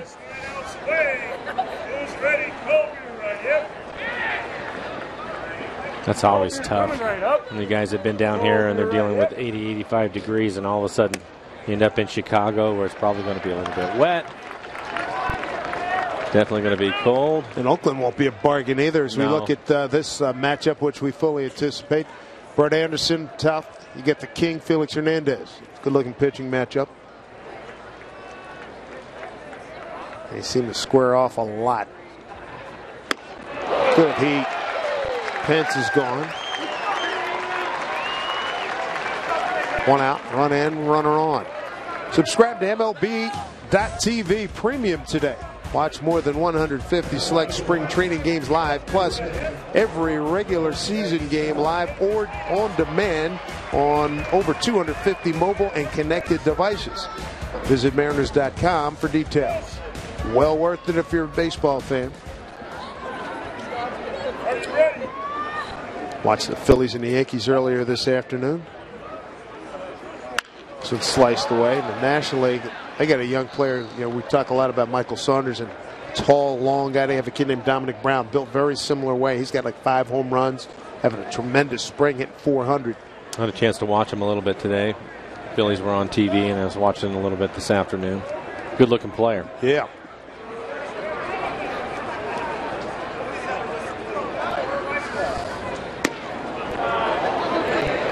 Wilhelmsen's on. He's got what, the 96-97 and that 12-6. Hard curveball. And I think he was struggling with his fastball when he first came into the game, and then he threw a couple of curveballs. In fact, he bounced him in front of the plate, but I think mechanically he got him back in line because his last 3 fastballs have been in for strikes. There's a good curveball.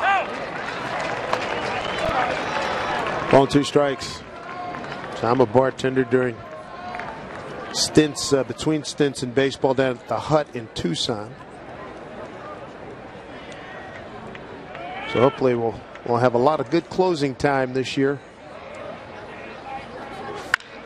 4 big time. This is a drive deep to left. That's a lot of trouble. That ball is off the fence. Morse will get it back in.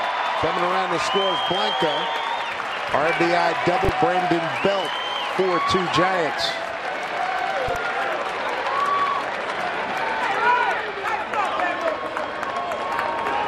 Brandon Belt with his 12th RBI. There's a fastball down in the zone. He just golfs it out to left field. Hit it on a line over Mike Morris's head. A little bit easier to catch up if you can get it down around your knees. Just drop the barrel to it, and that's what Belt does. As it hits off the fence and left. The Giants lead 3-2.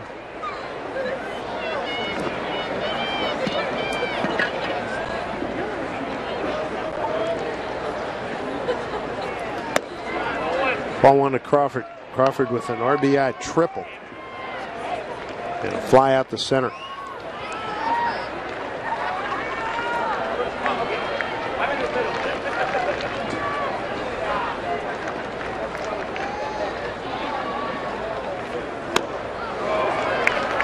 Nice pitch running away. I think it's the first changeup we've seen him throw, something that he started to develop towards the end of last year. He liked to use it against the left-handed hitters. The last changeup at 86 miles an hour.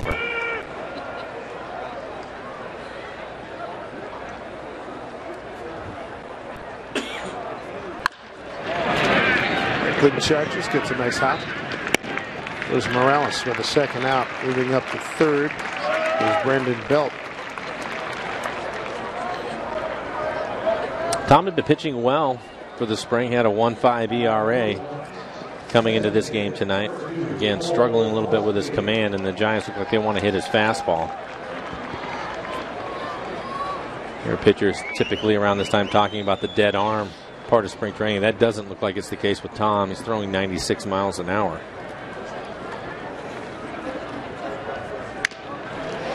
Cued right to the on-deck hitter, Quiros. Congratulations to the Dominican Republic. 3-0 victors over Puerto Rico. Win the WBC. I think they beat Puerto Rico 3 times during the Classic, didn't they? I believe that's right, yeah.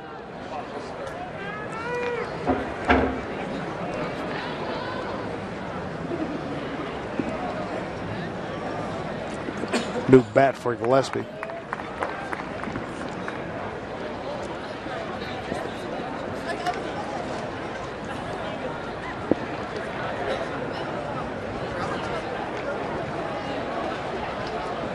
Wilhelmsen looking for his third out. 6th hitter he's faced here in his inning.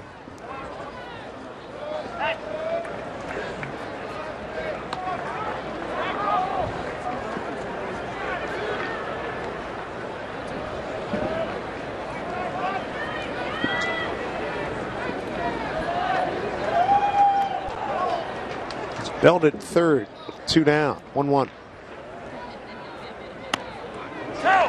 Ups in to strike 1-2.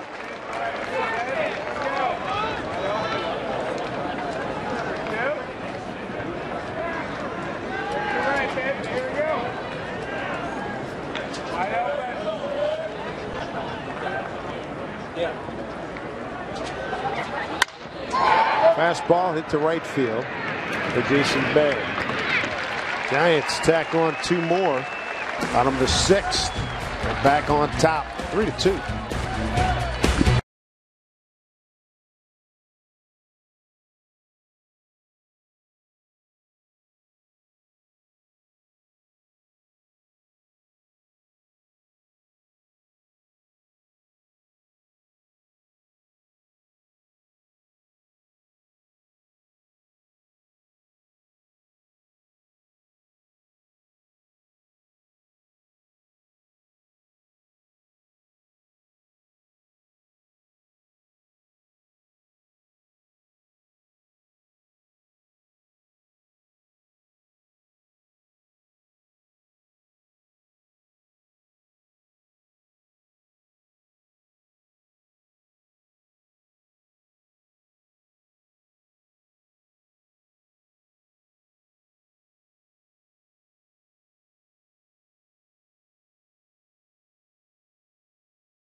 3-2 Giants lead, bottom of the 6th.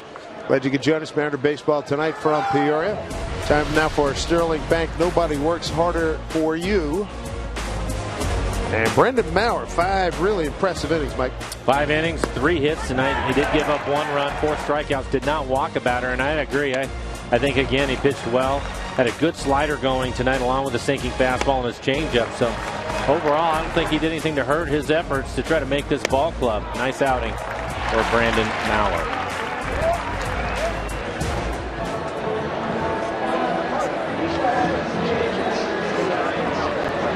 We'll run down some of the changes. A lot of minor leaguers in the ball game now for the Giants. Darryl Madej takes over on the mound. Pitched in Double-A last year, appeared in 43 games as a relief pitcher. 3.11 ERA. 73 strikeouts to just 16 walks. That is a great ratio for the young man, so he throws strikes.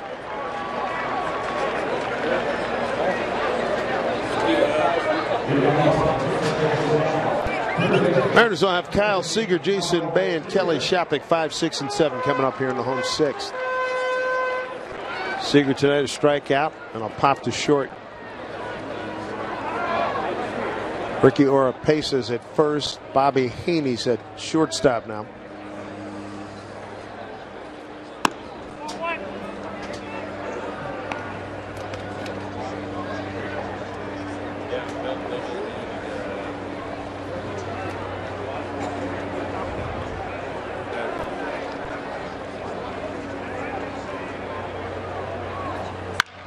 Seager, good start to the 6th.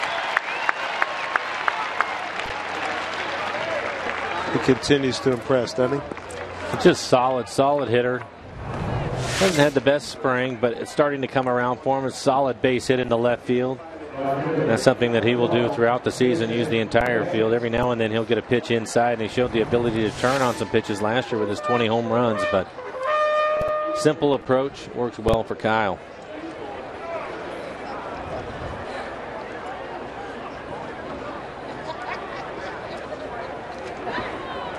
Former Mariner Kenji Jojima.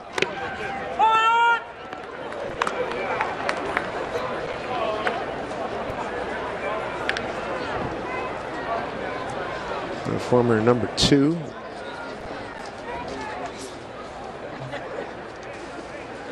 Kenji had a couple of really good years here with the Mariners. There's a pitch outside to Bay. 1-1.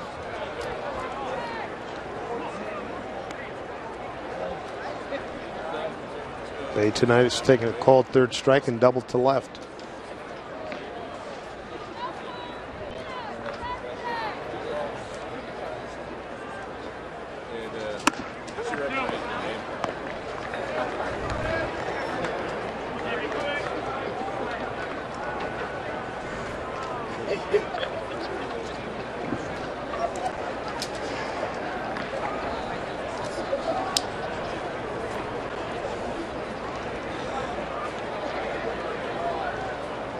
Seager not much of a lead at first. Now he takes off, swing, and a foul ball. Like Eric Wedge, a little hit and run with Jason Bay at the plate. 2-1 count. Good count to do it in. Kyle looked like he might have been able to steal that base. It was a good jump at first.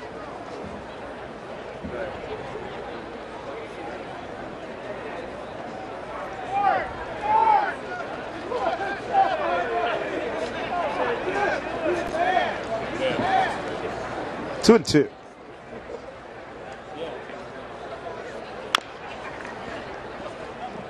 Reload.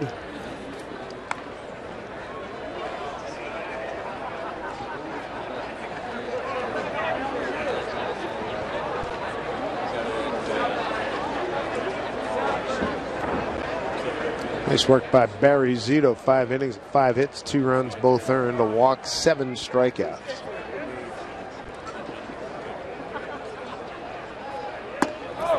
Breaking ball off the plate. Full count. Let's see if Eric Wedge puts Kyle Seager in motion here on a 3-2 count. Kelly Shopik waiting on deck, doing the catching tonight.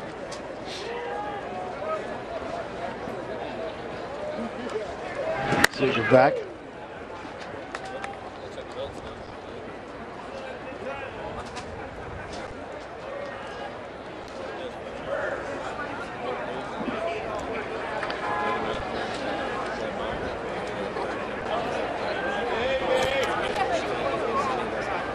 3-2 here to Bay. Runner goes up high, ball 4.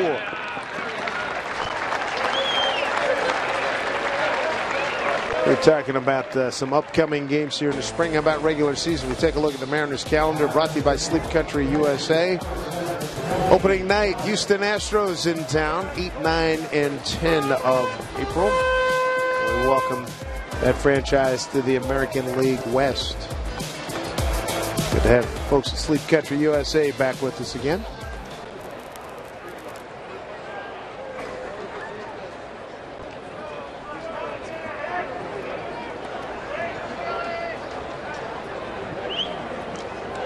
Couple of runners on here. Shopik looks at a breaking ball off the plate.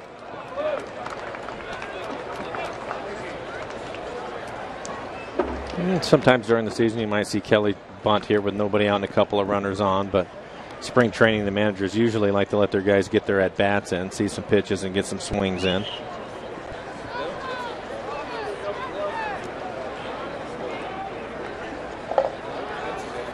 Ooh, that had to hurt.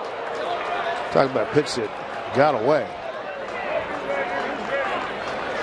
And we were just talking about Mayday and the control that he showed last year with the 73 strikeouts and 16 walks. But after the walk to Jason Bay, he just squares Kelly Shopik up. Look like it hits him in the tricep, and it does. That'll hurt. I know as a player, when you're talking about opening day, Dave, and you start to get closer to that calendar date, the one thing you don't want is an injury. You don't want to get hit. No way, no how. Yeah, you want to just try to start the season healthy, because typically a month into it, everybody's going to have some aches and pains, and you don't want to start the year that way. The great Dave Righetti, the pitching coach, out to speak with Midday. That's Dan Runzler, left-hander, warming up. The Mariners have a left-hander warming up also, Charlie Furbish. It looks like Charlie will take over for Tom Wilhelmsen. Tom got his inning out of the way. Well, Brad Miller has had an outstanding night, an outstanding spring. He's got bases loaded. Hit by a pitch his first time up, stole second, scored on the RBI single by Franklin back in the second inning.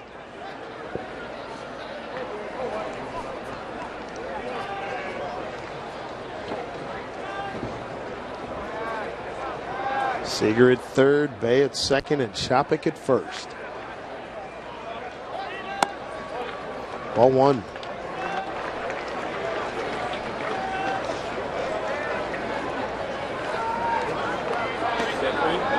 Pro career off to a fine start, 86 hits last year, second to Adam Eaton in all of minor league baseball. 3-2. Giants on top. This one fouled away. 1-1.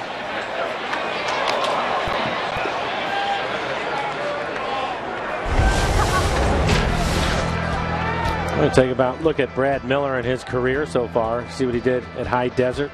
Hit .339 in Jackson, .320. So far here in the Cactus League. His big league camp hitting .265 coming into the game tonight. Has played well.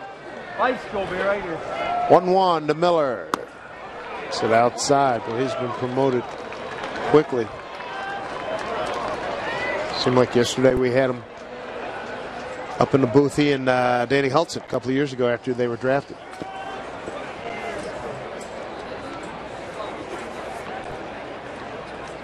Two and one with the bases loaded, nobody out.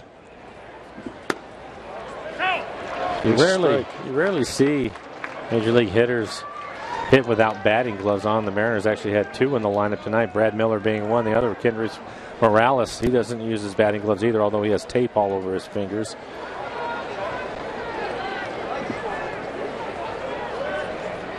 Two pitch coming. Breaking ball. Gave it a good ride.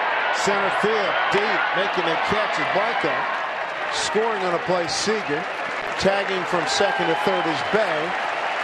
And the young man, Brad Miller, continues to impress. A sac fly ties the score 3-3. Another good at bat for Brad. He's able to wait back on a breaking ball. Didn't try to do too much with it. It looks like he has some pop in his bat, too. It's just a nice controlled swing, and he hit it to the warning track in center field. Pitch in the middle of the plate. Put a good swing on it. Actually jammed him a little bit and still hit it out to the warning track. Some good pop. Miller's 5th RBI. So he's driven in a run tonight and scored a run.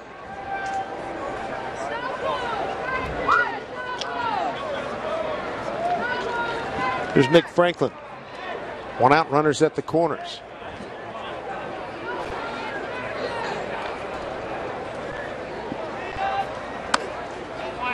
Ball 1.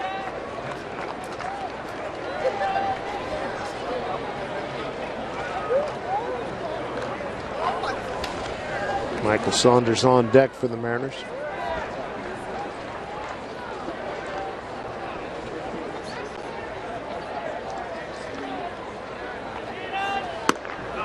Stayed off that pitch, 2-0.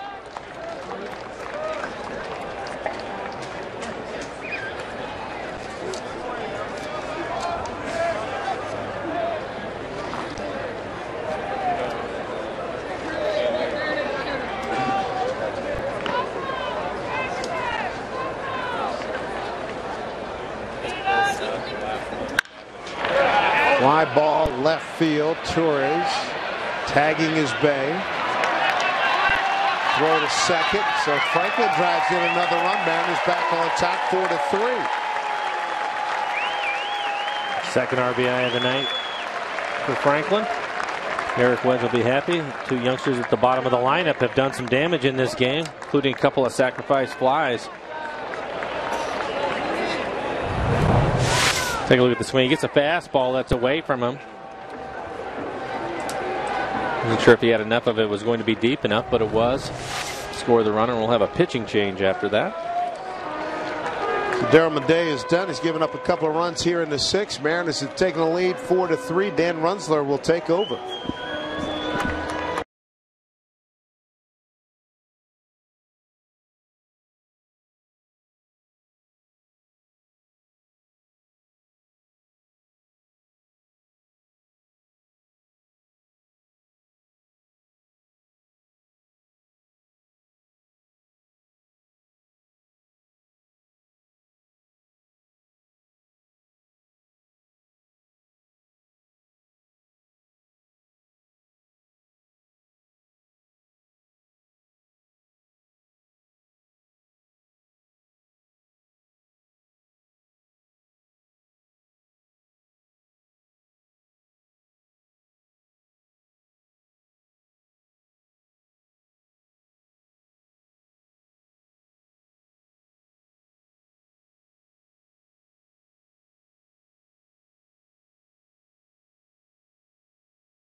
Seattle Mariners baseball on Root Sports, brought to you by the Emerald Queen Casino, welcoming showbiz icon, singer, and comedian Jerry Lewis April 13th. For tickets, go to emeraldqueen.com. And by Sterling Bank. Nobody works harder for you. Equal housing lender, member FDIC. Not up to date on my constellations, but that looks like a whole lot of stars. Gentlemen, nice night.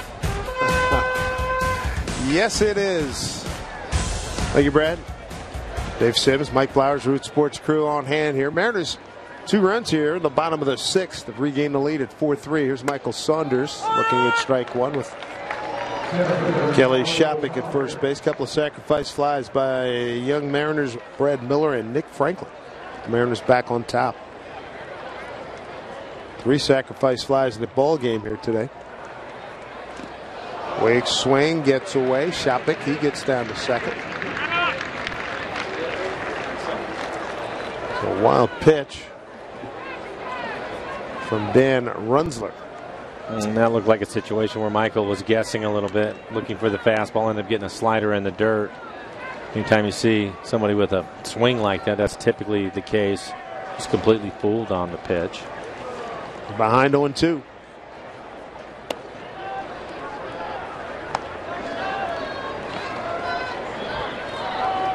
Morales with the sacrifice fly in the 5th inning. The Mariners in front 2-1. Giants, though, came back with 2. Top half of this inning.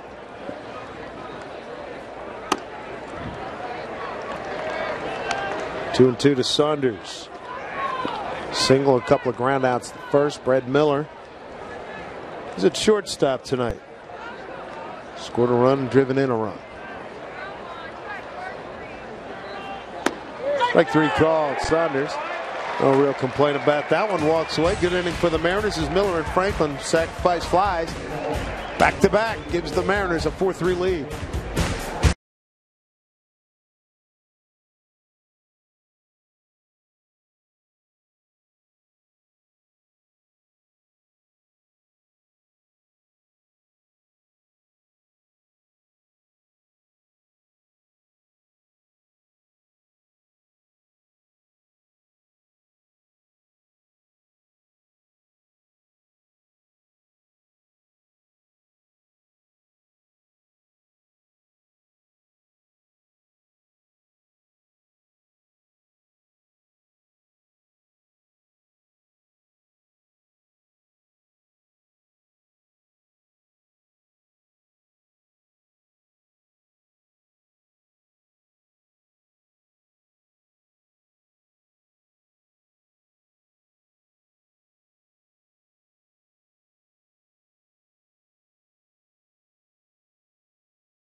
Mariners with a 4-3 lead here in the 7th inning over the San Francisco Giants. And this copyrighted telecast is presented by authority of the Seattle Mariners. It may not be reproduced or retransmitted in any form, and the accounts and descriptions of this game may not be disseminated without the express written consent of the Seattle Mariners. Good to have you with us on Root Sports TV. Dave Sims, Mike Blowers, Root Sports crew from Peoria, Arizona. A couple more telecasts this week. Charlie Furbush takes over. He's the 3rd Mariner pitcher this evening. Charlie, an important part of the bullpen last year. As you take a look at his numbers from last season, appeared in 48 games, 2.72 ERA, 53 strikeouts, with just 16 walks. And Charlie's going to pitch a lot again this year, probably surpass that 48 game mark. Eric Wedge has a lot of trust in Charlie, as he should. He's pitched well last year. Charlie, good fastball. Would be in the low 90s with it. Also uses a slider.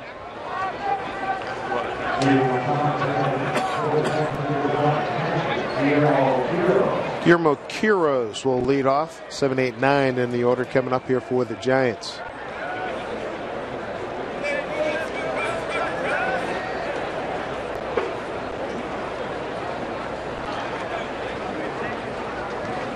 Quiroz tonight, a strikeout looking and a fly to center.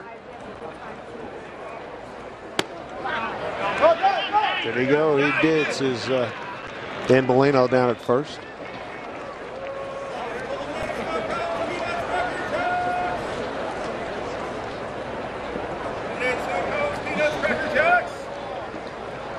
Right-handers had a lot more success against Charlie than left-handers. Left-handers hit just a .147 against Charlie. It's because of his slider. He started Quiroz off with 2 sliders. The last one jammed him a little bit, but when you have that pitch and you're able to run it away from the left-handers, and Charlie also drops down a little bit, they're not as anxious to stay in there as the right-handers are. The right-handers didn't exactly feast either at 198. It was better than the 147. 0-2. That was a good pitch for him last year. A couple of sliders, and then tries to pop a fastball in the inside corner. Missed high with it.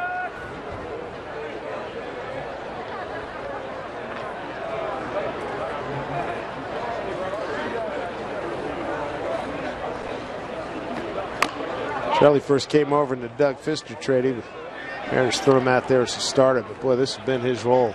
7th, 8th inning, get a couple lefties, get a hold in there.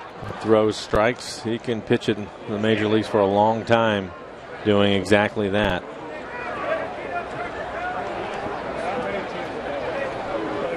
One and two to Quiros, leading off the Giants' 7th.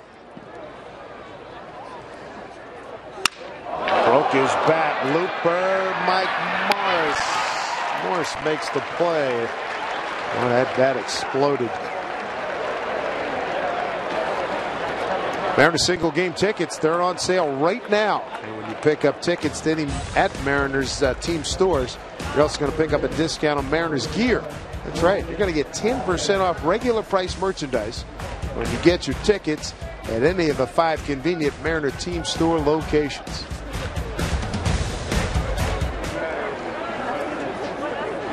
One out for Wilson Valdez. 0 for 2, ground out to second and strikeout.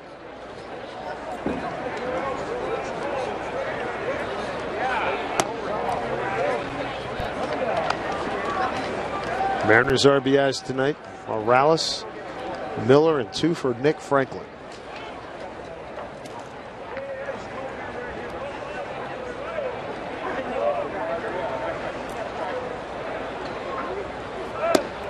Giants get their runs batted in. A 4th inning triple by Brandon Crawford.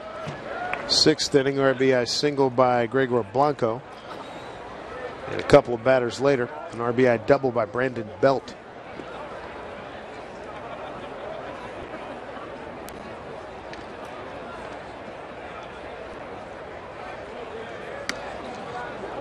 Three and 0.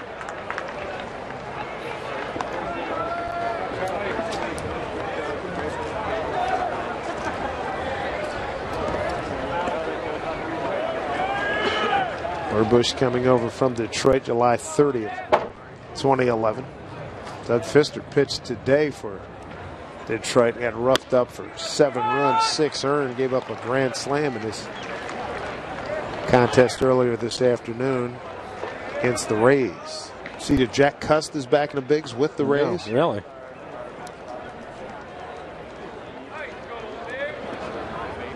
Three and 1.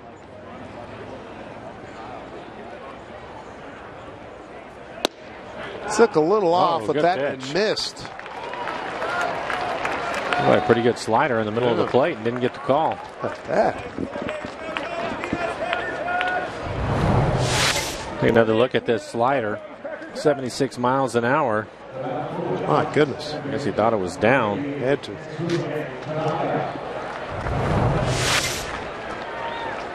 There's Tanaka, the second baseman. He's lined out to center, ground out to short.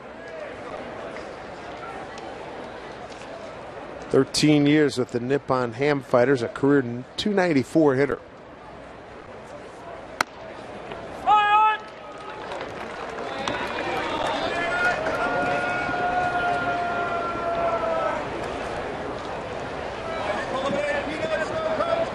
Mariners with tomorrow off. Play again Thursday night. We'll have that game on TV for you if you want to take a chance and look at John Garland. He will be the starting pitcher Thursday night. Erasmo Ramirez will also pitch in that game. But John Garland, coming back from surgery, has pitched well. As you take a look at it, 1.5 ERA. So is Erasmo Ramirez. Both of them trying to work their way into the rotation. So another big night for Mariner pitching on Thursday night. Pitching matchup brought to you by Lexus. Both of those guys really pitched well this spring. Cutter sinker for Garland. Seems to get the ground ball when he needs it. And Ramirez competes like heck. And as you know, he's a little guy. Remember, who was it? He brushed back somebody in Toronto with Encarnacion, I think it was last year. Batista. I think it was Encarnacion. Because Batista missed a lot of last year. Yeah, it was one of those two. Yeah. But he's a guy, you know, moving around. He throws hard, a little guy. throws a lot of strikes. Garneau's having a tough time getting his fastball down. You mentioned the sinker. That's a good pitch for him in his last outing. I was really impressed with the way he threw his slider. You know, coming off of the surgery and just having the confidence, and he had to go to something else because he didn't have the good sinker the other night. He was able to go to a slider that helped get him out of some trouble. So I'll be curious to see how he throws on Thursday night. 1 out, 2-2 pitch. Tanaka waves and he's gone. 2 outs.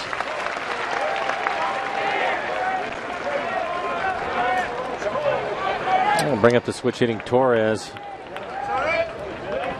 Torres 0 for 2. He's walked and stolen a base, scored a run. But he'll turn around and hit right-handed against Charlie.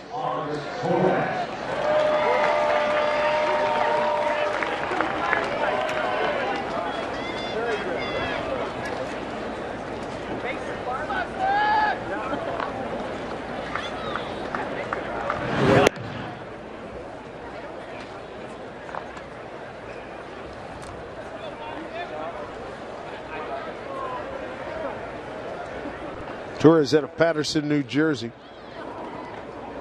Went to Miami-Dade College. Outside for a ball.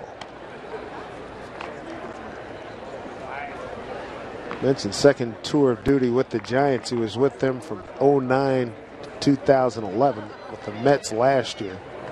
Hit 230. Came up with Detroit. 3 years and 1 year in Texas.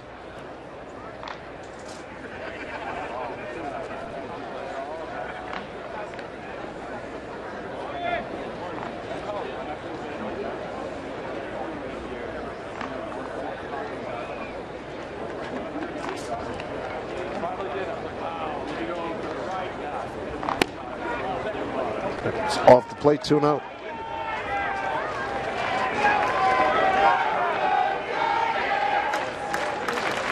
Now the Giants fans piping up again. Yeah, it'll take long. A lot of orange here tonight, orange and black.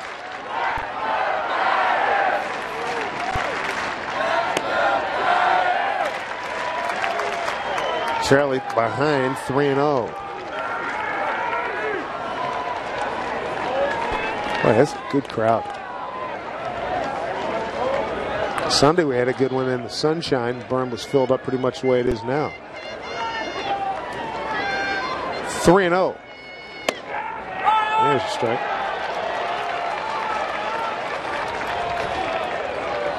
Inning started with Quiros flying to left, a walk, a strikeout. Now 3-1 to Torres with a man aboard.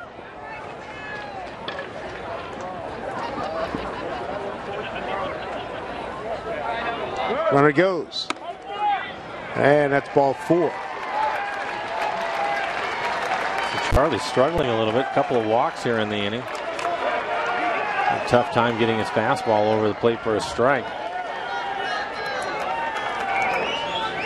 We'll bring up Gregor Blanco.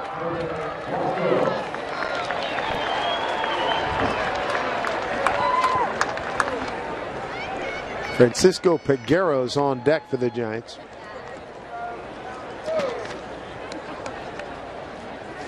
No Buster Posey, the MVP last year. You've got Pablo Sandoval not playing. At third baseman, Marco Scudero was outstanding in a World Series. Strike 1.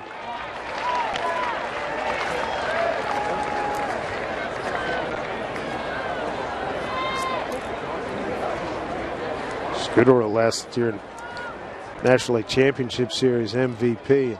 Seems like everywhere he's gone the last few stops, a lot of winning going on.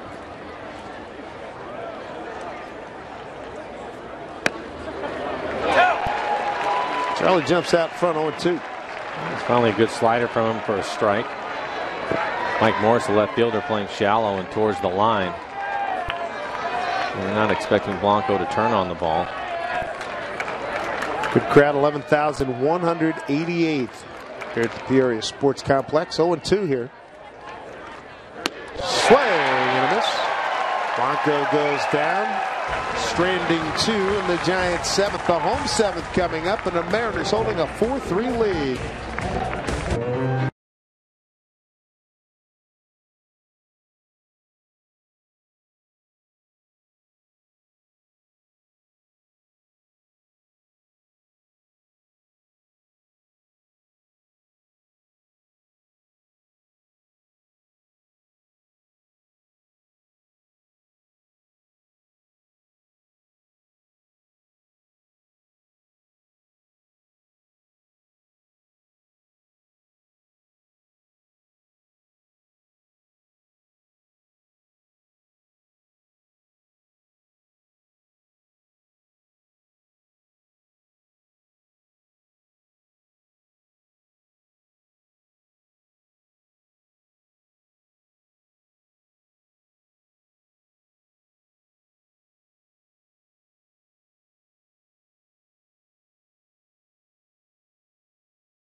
Three Mariners, couple of youngsters getting the Mariners ahead back in the 6th inning. Let's take a look at a play. There's a lot of speculation about this play off the bat of Belt that it was a home run, Mike. Yeah, you can see the fly ball, and if you watch it close enough, you'll be able to see that it clearly hits in the middle of the sign in left field.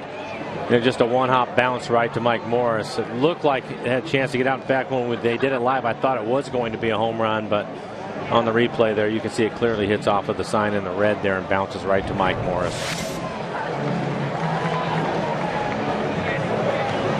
You mentioned good crowd here, 11,188. Huge influx of San Francisco Giant fans here, along with a large contingent of Mariner fans enjoying a night ball game here. Shane Lou takes over, and Franklin Gutierrez will lead it off for the Mariners. Franklin 1 for 2 tonight. Had a base hit in the 1st inning and then had a walk also in the 5th. So he's been on base a couple of times. Franklin having a good spring, hitting an even .333 coming into this one with 3 home runs. He's really played well. He missed some time, some fatigue in his leg, so Eric Wedge gave him a few days off, but he's back in the lineup now.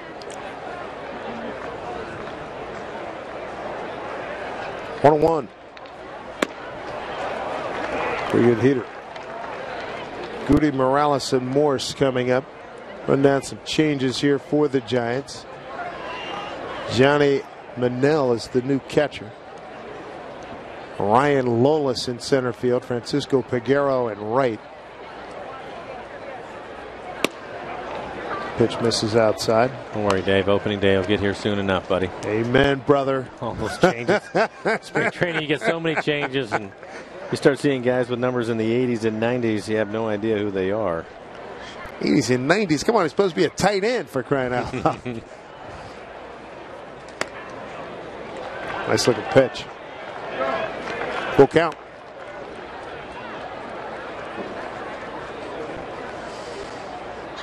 Morales waiting on deck.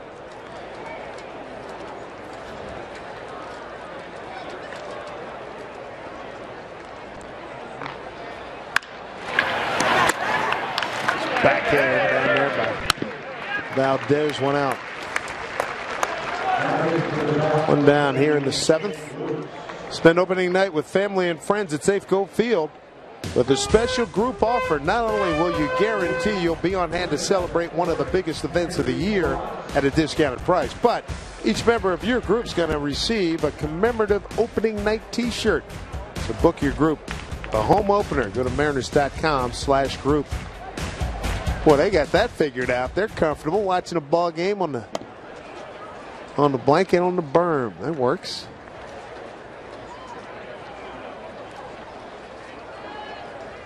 Morales picked up an RBI in the 5th inning and a sacrifice fly. Fooled on that pitch. Good changeup out in front of it.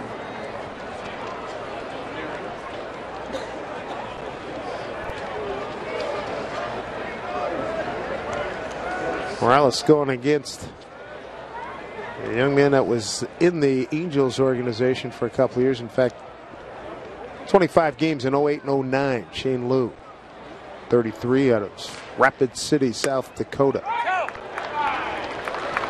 The Mariners have a day off tomorrow, so Eric Wedge leaving the regulars in a little bit longer than he has so far in spring training. Guys, all the regulars, all the starters still in there working here in the 7th inning. Hit hard left field, slicing away, and it's up in the barn and gone. A home run for Kendrys Morales. Opposite field pop as he takes Shane Lukes out of the ballpark, and the Mariners have a 5-3 lead for Morales' 5th home run, his second RBI tonight, and 10th on the spring. Well, he homered on Sunday. Take a look at it. This pitch is up. He's hit 3 home runs in the last 3 or 4 days. That pitch up out over the plate, and he drives it over the fence in left field.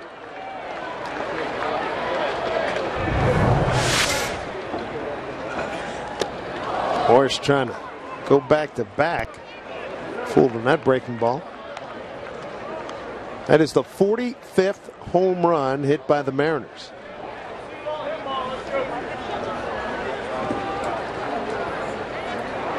Welcome to Seattle, Kendrys Morales.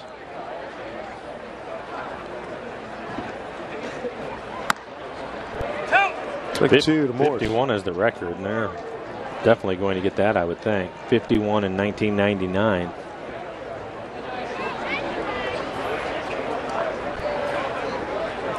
Welcome addition. Morris went fishing, tag applied, he's done, 2 outs. Again, Dave Hansen, the hitting coach for the Mariners. A lot of positives that he's seen through the course of spring training. Dave, of course, was with the Dodgers last year as their hitting coach. I like seeing that guy in the lineup on a daily basis. Every night. Switch hitter with pop from both sides. Here's Kyle Seager. Singled his last time up. He's 1 for 3.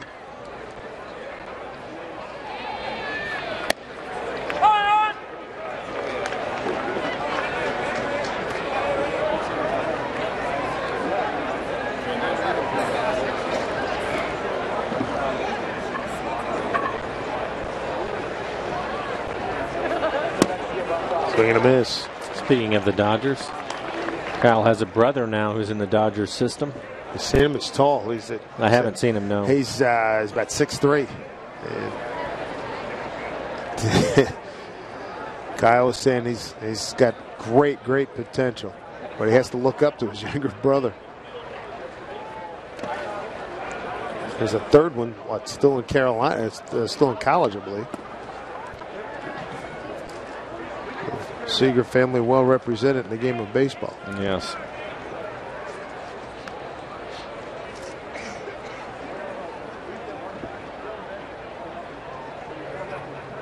Justin is a infielder, the youngest one at UNC Charlotte. Corey, first round pick of the Dodgers.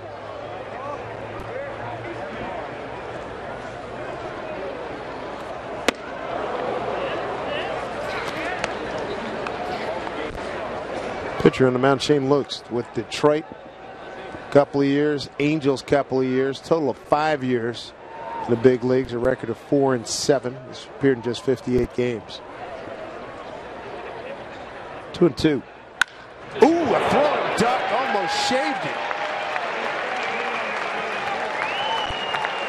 Back-to-back singles for Kyle Seager. Ends up getting a pitch down in the zone, and he hits it right back where it came from. Pitch running away from him. You can see how close that was. Oof. Wow. Small margin of error. Yeah, so a couple of base hits now for Kyle in the game. Jason Bay. Strikeout looking, double to left, walk, run scored.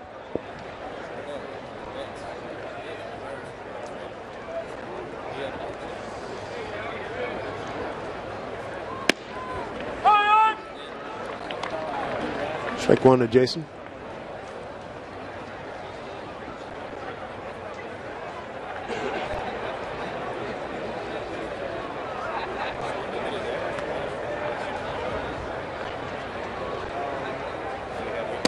Breaking ball misses way outside.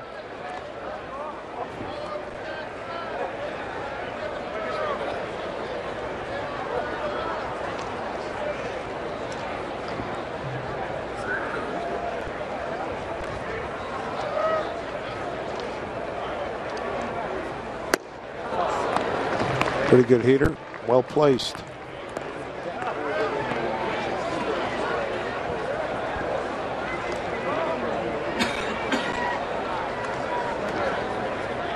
Two outs, a man on, a run in, 5-3 Mariners.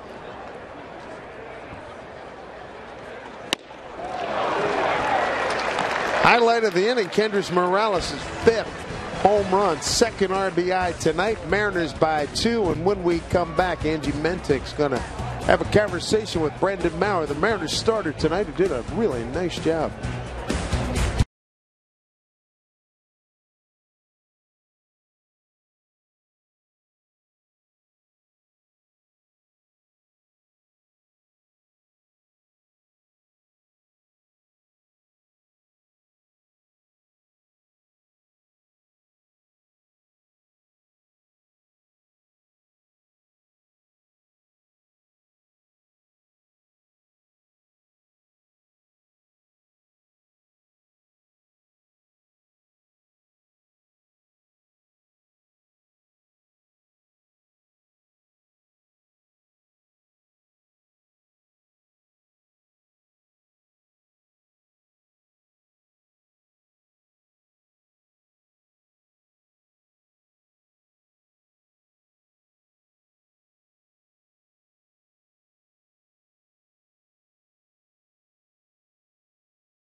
Mariners with a 2-run cushion, 8th inning. Stephen Pryor going to take over. Speaking of pitching, Brendan Maurer. Great start tonight. 5 innings, 3 hits, 1 run ball. No walks, 4 Ks. He's standing by with Angie Mentik.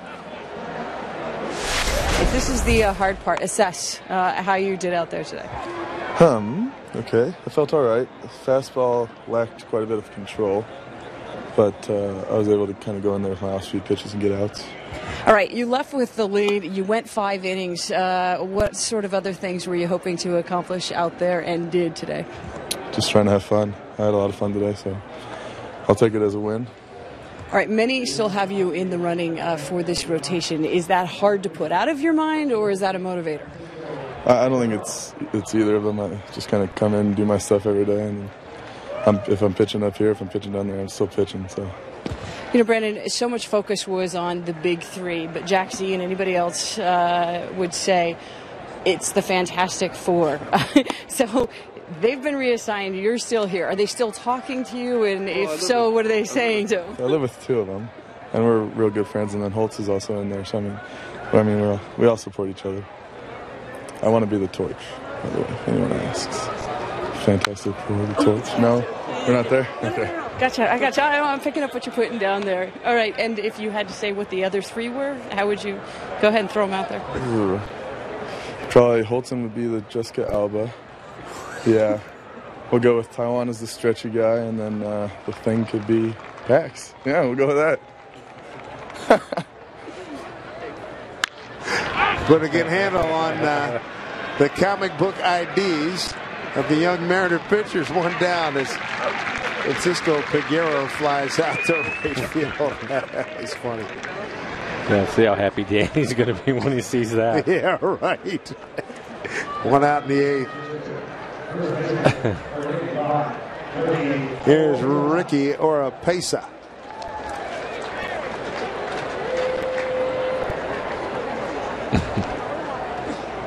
The Jessica Alba.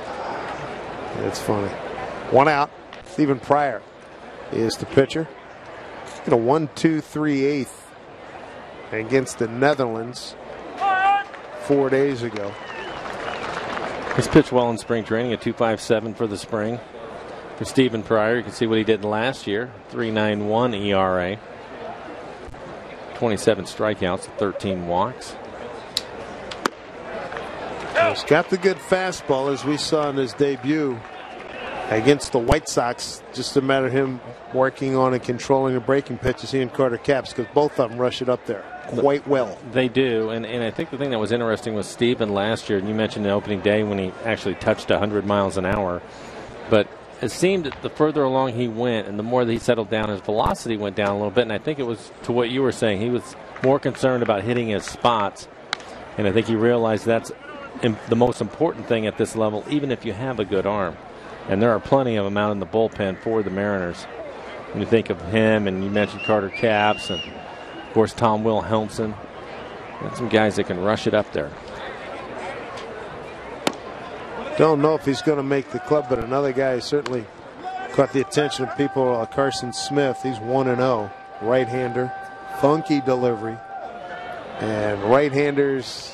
Bullpen's getting credit, though. You have Cameron Lowe out there. He's pitched well in the spring. Yes, also. he has. Another, veteran guy, been around.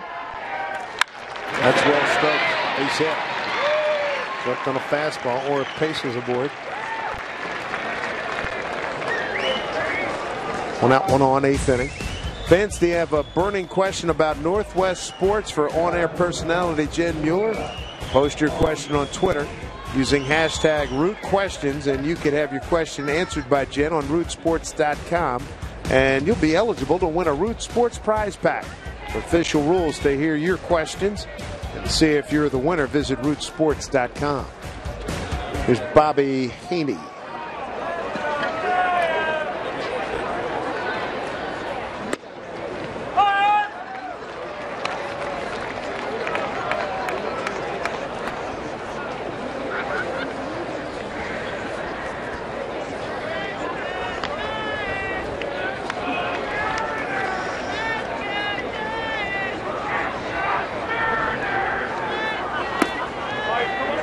Blocked by Sucre.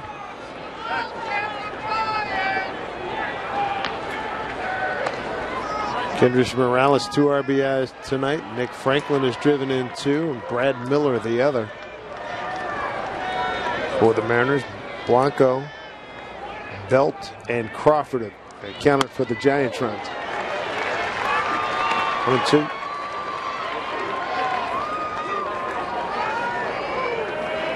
And the bullpen has pitched well all spring long, and it's already crowded. There are not many opportunities out there. We mentioned the 4 right-handers, and then you throw Charlie, who's pitching the game tonight, Litke, and Oliver Perez, and there's your 7. Strike 3 call. 2 down.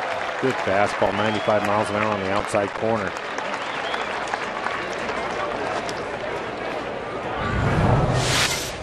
A little extra on this one. Again, 95 on the outside corner. Good job by Sucre to frame that. Helped out the umpire a little bit. Here's D.H. Cole Gillespie. 0 for 3, strikeout and a couple flyouts to right.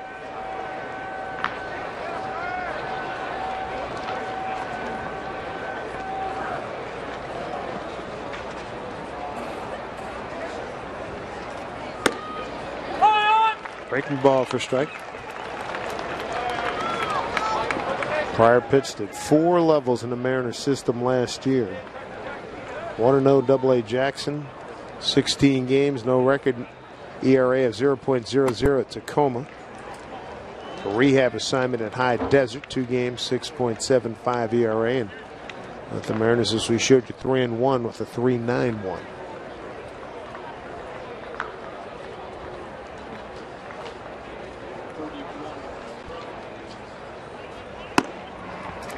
2 balls, 1 strike.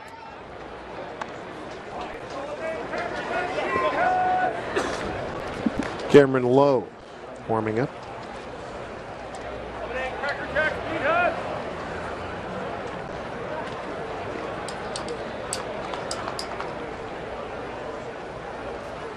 Ooh, good. A wrinkle in that pitch, 2-2. Giants, they open the season against the Dodgers. They're the world champions, and they open on the road.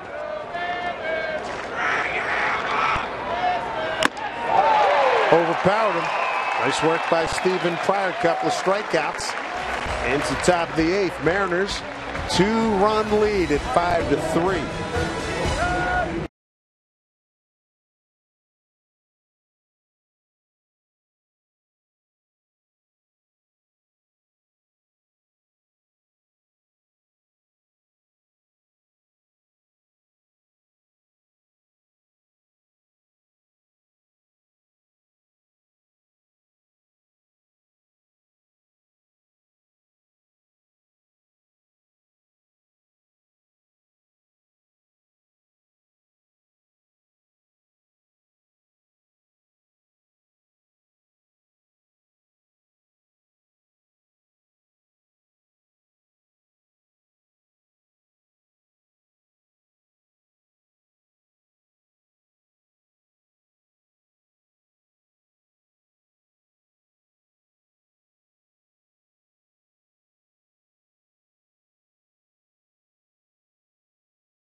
Welcome back. The Mariners trying to add to their 5-3 lead over the Giants as we move to the bottom of the 8th inning. Welcome inside the Ford Sports Desk. Brad, Adam with you. March Madness actually beginning today. Play-in games, also NIT games. Washington facing BYU in the first round of the NIT.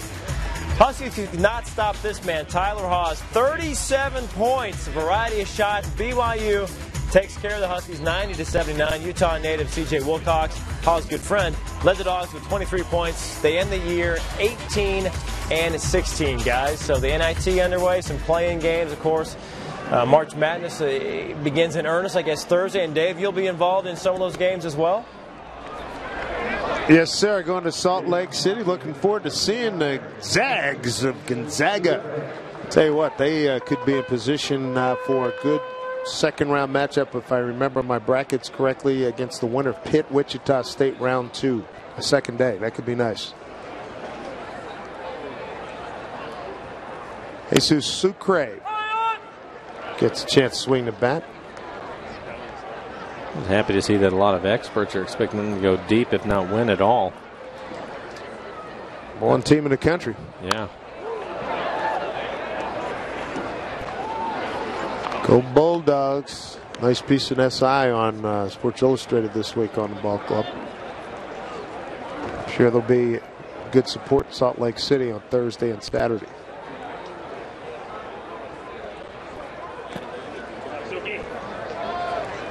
Ball and 2 strikes to Sucre.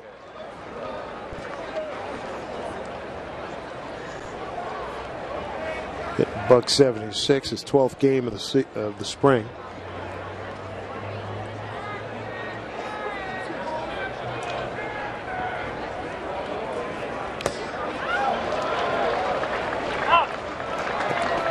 Catcher did hold on, so Sucre is gone.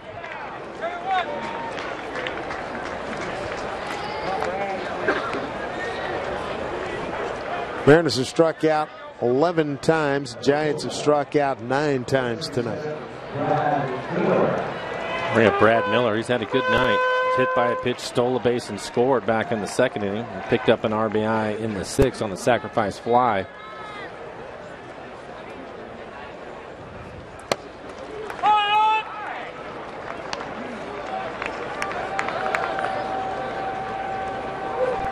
It opened up a lot of eyes. It's rare you see young players still in camp, but he's been able to hang around. 0-2 to Brad.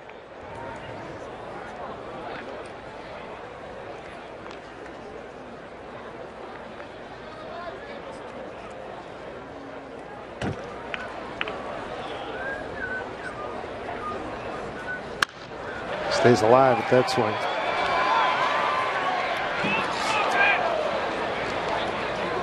Mariners took the lead in the ball game in the second inning. RBI by Nick Franklin. Fourth inning, Giants tied it up on a Crawford triple.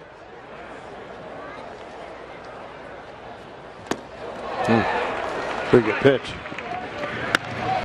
Back-to-back strikeouts, 2-3. 2 down here in the Mariners' eighth. Fifth inning, Mariners go back on top. A sacrifice fly by Morales. Giants top of the sixth. RBIs from Blanco and Belt. 3-2 lead. Quick answer by the Mariners in the sixth. Bottom of the order, Miller a sacrifice fly. Franklin follows with a sacrifice fly. And then a home run by Morales in the seventh. That's the way it usually works. We're talking so much about the guys in the middle of the lineup. And Morales, one of them who homered tonight. But the guys at the bottom of the order, it's good to see the young guys have a good night. Franklin 2 for 2 along with the 2 RBIs. It's a good pitch. It's a great changeup. Changeup or split. So far the Mariners haven't been able to pick it up. His fastball's in the low 90s.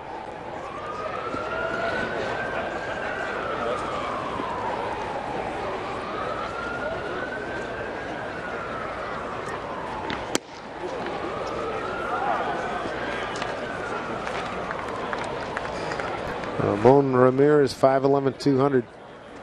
Santo Domingo in the Dominican Republic.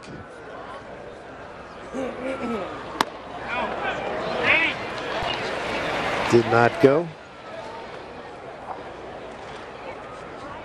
And again, congratulations to the Dominican Republic, defeating Puerto Rico 3-0 to win the World Baseball Classic tonight, San Francisco.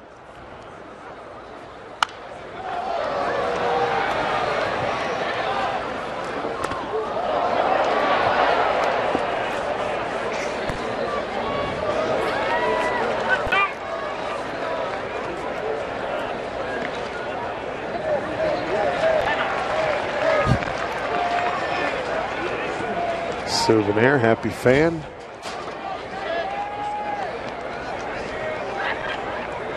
Take it home to the grandkid.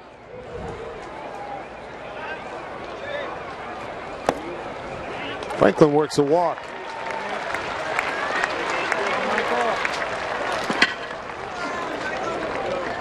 Here's Michael Saunders. See his fifth plate appearance. Struck out looking last time up. He got a first inning single. Barry Zito started the game for the Giants. He got in early trouble, gave up a Saunders single and an infield hit to Gutierrez. Then struck out Morales, Morse, and Seager to end the threat. Pretty good outing for Zito. 5 innings, 5 hit, 2 runs, 1 walk, 7 Ks. I thought Barry pitched well tonight. And it looked like the deeper he was getting into the game, the better his curveball was getting too. So I'm sure he'll be happy with his outing.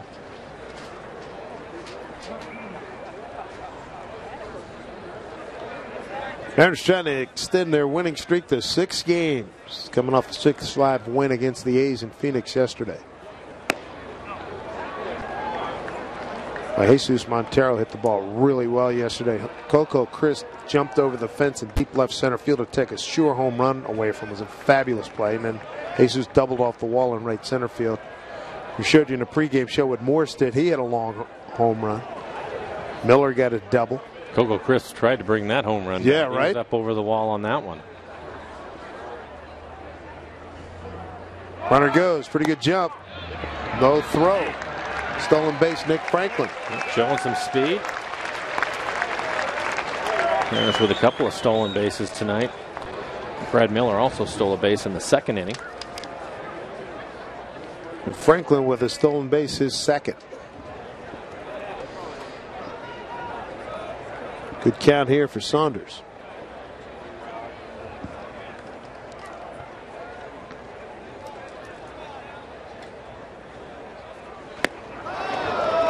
2-1. Great. Ramirez has great arm speed on that changeup. Decent separation. Looks like it's 5-6 miles an hour off of his fastball.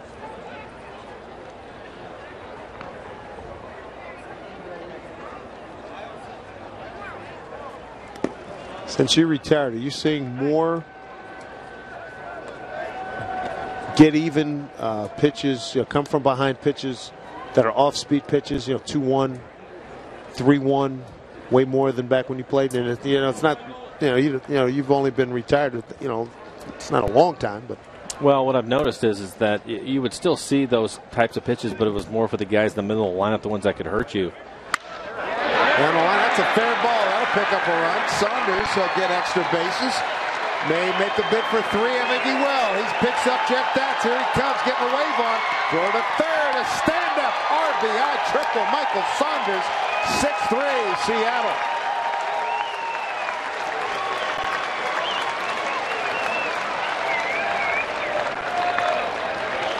Well, that'll make Michael feel a lot better. Had a couple of hits yesterday, and that's his second base hit of the game tonight.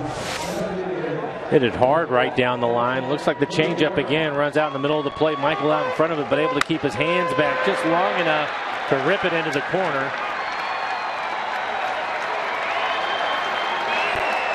First triple of the spring. But I think the big difference is that now you see pitchers, they'll throw off-speed pitches to guys hitting ninth in the lineup. They just don't want to give in to anybody.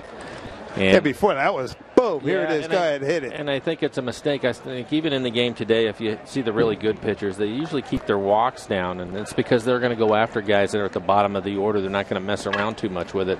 All of a sudden you start throwing off speed pitches and watching those guys walk to first, turn the lineup over, and now you're in trouble, and you really have nobody to blame but yourself. But I think that's the biggest change that I've noticed.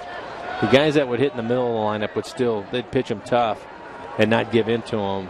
But now you see it up and down the lineup. Infield single for Goody, first time up. Domo.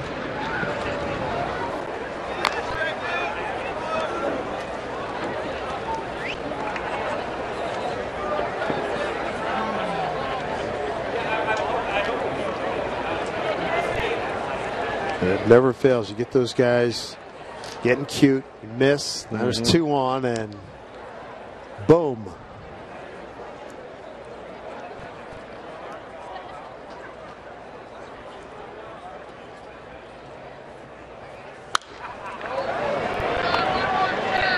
All 2 strikes.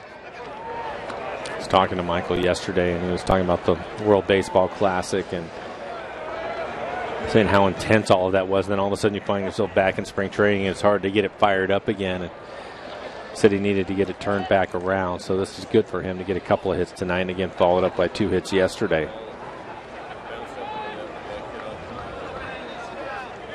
Breaking ball fouled into the glove. The catcher, Goody's gone, but Saunders picks up an RBI with a triple. The Mariners have a 3-run lead. They're going to turn it over to Cameron Lowe.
strike 3 call.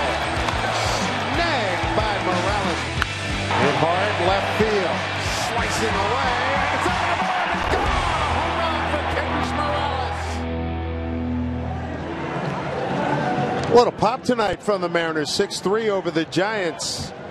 Here, and as we check out our Coors Light freeze cam, and these two young men, they've acquitted themselves nicely, Michael. Yeah, Brad Miller starting at shortstop tonight. Take a look at some of his swings, but he's had a good night. Had a good spring training, really. Picks up a sacrifice fly on that swing. Done a fine job at shortstop also. And then Nick Franklin has really played well. 2 for 2. Has picked up a couple of RBIs himself. So the guy's hitting 8th and 9th in the lineup. End up tying the game and then giving the Mariners the lead with that sacrifice fly from Franklin. Nice work by those two gentlemen playing up the middle. Ooh, that just ate up the umpire, John Trapani. A foul ball off the bat of Johnny Manel. Cameron Lowe, the new pitcher. And John walked this one off for a while.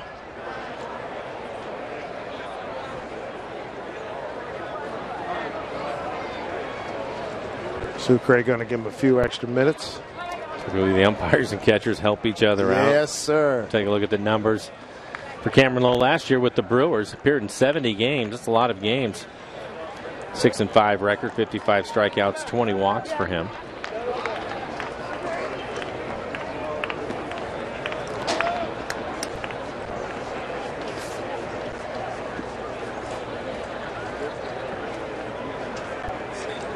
Catchers and umpires, boy, they've all been there.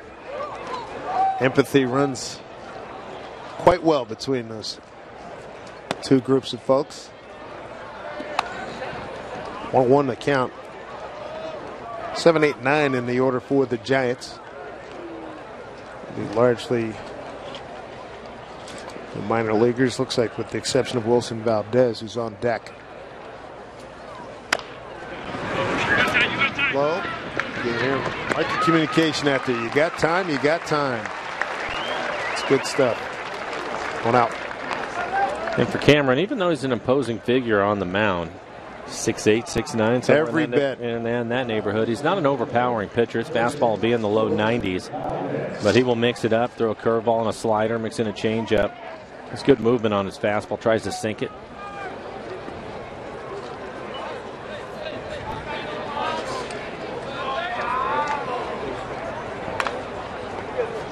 Valdez looks at a strike.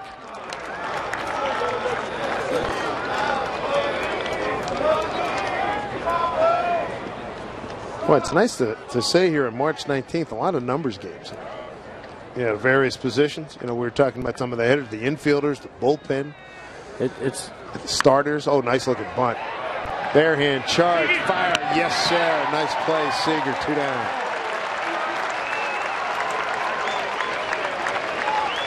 Can't make that play any better than Kyle just did. Talking to him, he was telling me that that's his favorite play at third. That little bunt or charge in and barehand it and get rid of it. So many times you see guys, they'll throw this ball into the runner because the ball will tail back. But Kyle gives the first baseman Morales plenty of room to make the play at first, an accurate throw. And that is Kyle's favorite play at third base. Second baseman Kensuke Tanaka. 2 outs, top of the 9th, strike 1.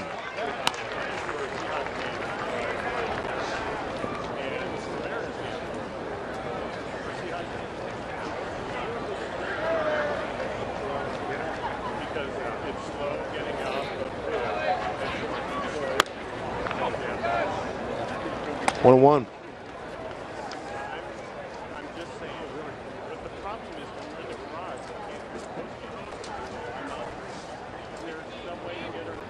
Impressive spring by a lot of Mariners. Another home run. Morales hit one. That's 45 for the ball club here in the spring. Tonight it was the top of the order and the bottom of the order for the Mariners producing some runs.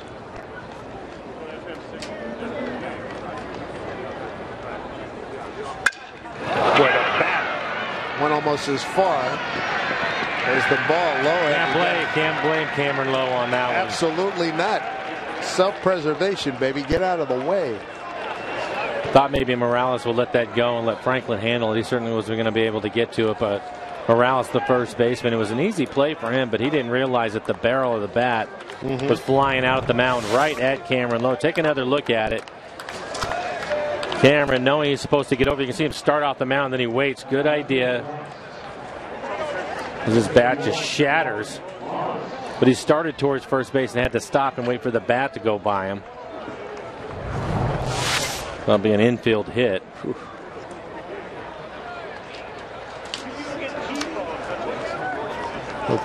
Carl Willis, the pitching coach, would be pleased. The instinct took Lowe right where he wanted to be, and he slammed the brakes. Runner goes, indifference.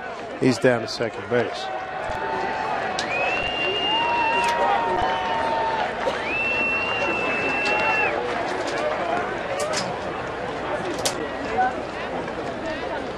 Mariners with a 3-run lead, 2 outs, 1 on here in the top of the 9th.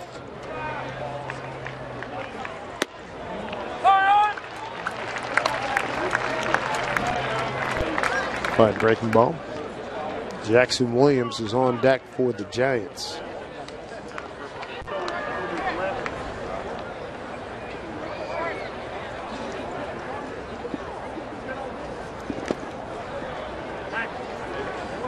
Two and one.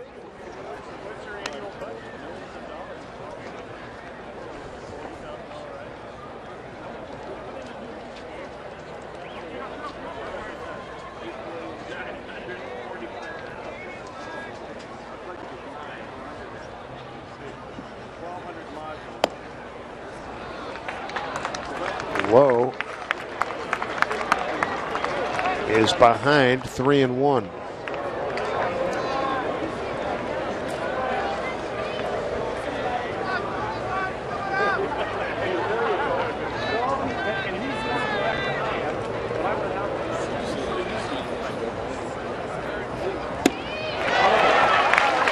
Giants down to their last strike.